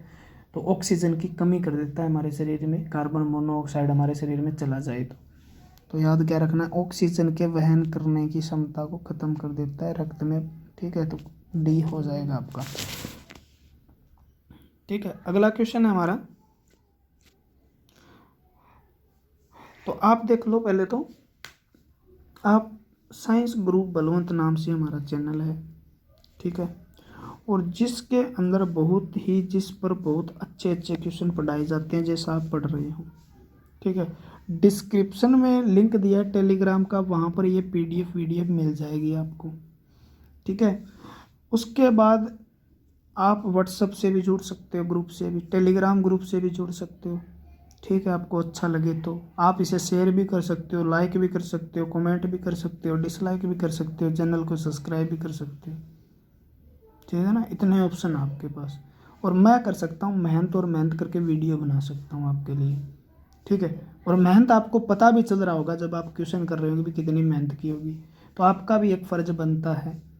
ठीक है, इमोशनली कह लो, कुछ भी कह लो, क्योंकि एक टीचर जब पढ़ाना शुरू करता है ना, ठीक है, अगला क्वेश्चन फिर 2 मिनट पहले बात सुनेंगे फिर पढ़ेंगे।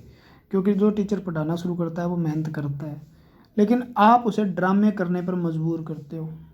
और आप ये सोच के देख लेना, क्योंकि आप ड्रामे वाले टीचर को ज़्यादा पसंद करोगे ना, चाहे वो पढ़ाए ना पढ़ाए, लेकिन आप ज़्यादा पसंद करोगे तो दूसरा टीचर उसकी तरह ही बन जाएगा। वो क्या सोचेगा भी उसको ज़्यादा पसंद क्यों कर रहे हैं, उसमें क्या खूबी है। तो उसके अंदर खूबी नहीं है, इसका मतलब वो आपको लुभाने की कोशिश कर रहा है। एग्ज़ाम से आप दूर जा रहे हो, कंपटीशन से दूर जा रहे हो। तो वैसा बनाना चाहते हो तो कुछ दिन, मतलब ज़्यादा वेट नहीं किया जाता, वैसा भी हमें करना आता है। क्योंकि हम मेहनत करके इतना पढ़ा सकते हैं तो ड्रामे भी सीख सकते हैं। ठीक है ना, तो ड्रामे करने पर मजबूर मत करना कभी भी। ऐसी पढ़ाई चाहिए आपको। अगर इससे क्वेश्चन किसी भी इस तरह के किसी भी यूट्यूब चैनल पर करवाए गए क्वेश्चन हैं, और इस प्रकार के क्वेश्चन आसान क्वेश्चन करवा भी सकते हैं, जो क्वेश्चन एक एक रेगुलर क्वेश्चन उठाए हैं मैंने। ठीक है ना, एक भी क्वेश्चन को छोड़ नहीं रहा, एक भी क्वेश्चन के ऑप्शन नहीं, ऐसा नहीं हो रहा अभी चारों ऑप्शन नहीं बता रहा। ऐसे अगर क्वेश्चन कहीं भी करवाए तो वीडियो को डिसलाइक करो। ठीक है, दूसरे को भी बोलो भी वीडियो को डिसलाइक करना है। ठीक है, और चैनल को अनसब्सक्राइब करो जल्दी से जल्दी। ठीक है, क्योंकि कोई फ़ायदा नहीं है यहाँ पढ़ने का फिर, अगर ये चीज़ भी आपको पसंद नहीं आती है तो। कुछ ऐसे भी बालक हैं जो पढ़ रहे हैं, वो सोचें बहुत ज़्यादा करवाते हैं। भाई ये तेरे सामने हैं, करवाते क्या है, तेरे सामने हैं। ठीक है ना, मैंने जब पहले करवाए थे क्वेश्चन ना, पहले क्वेश्चन जब करवाए थे आपको, और डिटेल से बहुत अच्छे से पढ़ाया था, 2-2 घंटे की 1.5-1.5 घंटे की वीडियो बना के जब पढ़ा रहा था, तब को बहुत डीप से पढ़ाते हैं, बहुत डीप से। आपको क्या पता डीप क्या होता है या अपर लेवल क्या होता है, कुछ पढ़ाया जाता है। आप जब पढ़ना शुरू करते हो तो आपको ये भी पता नहीं होता कौन सा सिलेबस कितने नंबर का आएगा और कहाँ से आएगा। ठीक है, आपको जो दिया जाता है वो 10 पेज के, 15 पेज के, 20 पेज के नोट्स बना के दे दिए जाते हैं साइंस के, आप पढ़ लेते हो।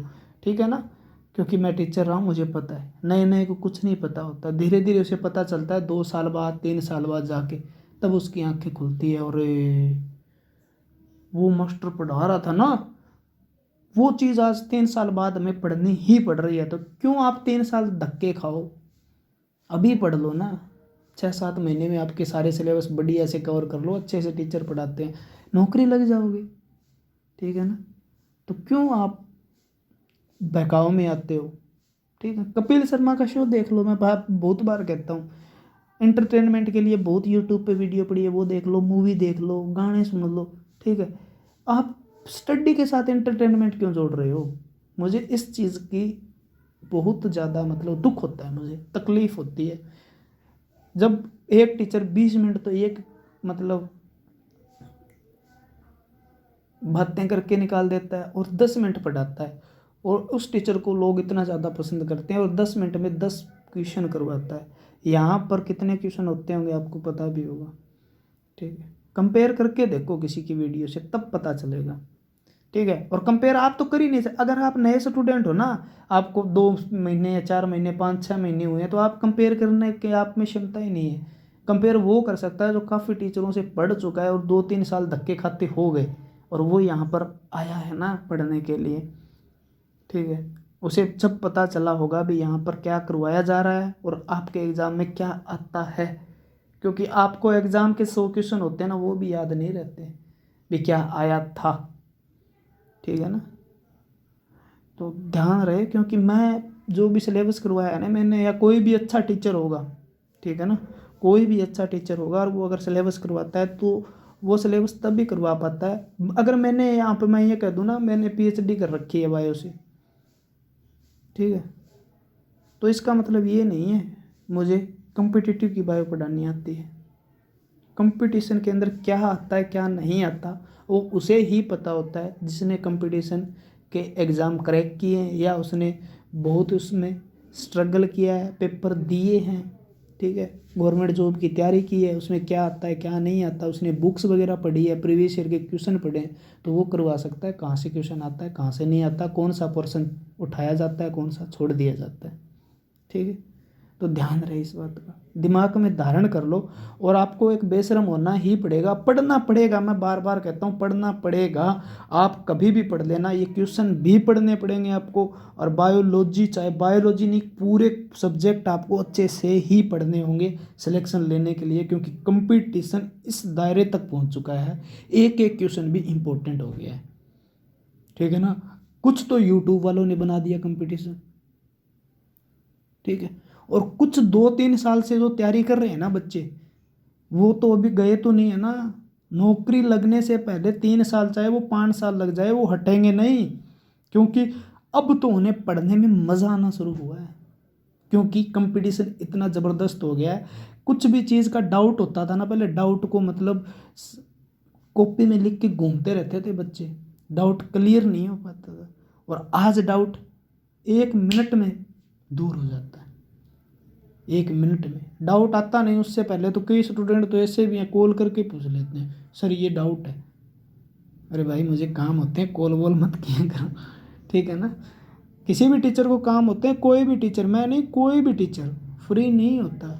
या तो वो मतलब वीडियो बनाने के बाद ये थोड़ी है वो डाउट लेता रहेगा, डाउट वो नहीं बता पाएगा, या तो वो अपने पढ़ रहा होगा, क्योंकि टीचर मोस्ट ऑफ जो होते हैं ना, जो वो कुछ ना कुछ नया करने के लिए पढ़ते रहते हैं, या कोई दूसरा काम होगा, उसका इनकम सोर्स भी होगा कोई दूसरा, घर चलाने के लिए पैसे भी चाहिए होते हैं। ठीक है, यूट्यूब कमाई नहीं देता। ठीक है, किसी को लगता है भी डॉलरों में बहुत मोटी कमाई हो रही है तो मेरे पैसा ले जाए, आके ले जाए। ठीक है, वो टेंशन नहीं आती, लेकिन पढ़ाने में मज़ा आता है बस, और हम इसीलिए पढ़ा रहे हैं। मैं पहले नहीं पढ़ाता था, ठीक है, जॉब लगने के बाद पढ़ाना शुरू किया यूट्यूब पे। क्लियर है बात। तो अगला क्वेश्चन हमारा रहेगा, और बहुत अच्छे से पढ़ेंगे हर क्वेश्चन को, हमने बहुत क्वेश्चन करने हैं, इतने क्वेश्चन करेंगे प्रीवियस ईयर के अंदर जो क्वेश्चन आए थे वो सारे करने हैं। ठीक है, चाहे वो 5,000 हो, चाहे 6,000 हो, चाहे 8,000 हो, 10,000 हो, मैं सारे के सारे करवाऊंगा। ठीक है ना, सारा कुछ डाटा है मेरे पास, इतनी बुक्स पड़ी हैं। ठीक है, उनमें से उठा उठा के सारे क्वेश्चन करवाए जाएंगे आपको। अभी तक तो रेगुलर ही चल रहे हैं। ठीक है, टेंशन मत लो, चलते रहिए। ठीक है, चैनल को सब्सक्राइब कर लीजिए अगर आपको अच्छी लगी है वीडियो तो। ठीक है, और आगे भी लगेगी। ठीक है, तो अगला 287 नंबर क्वेश्चन है।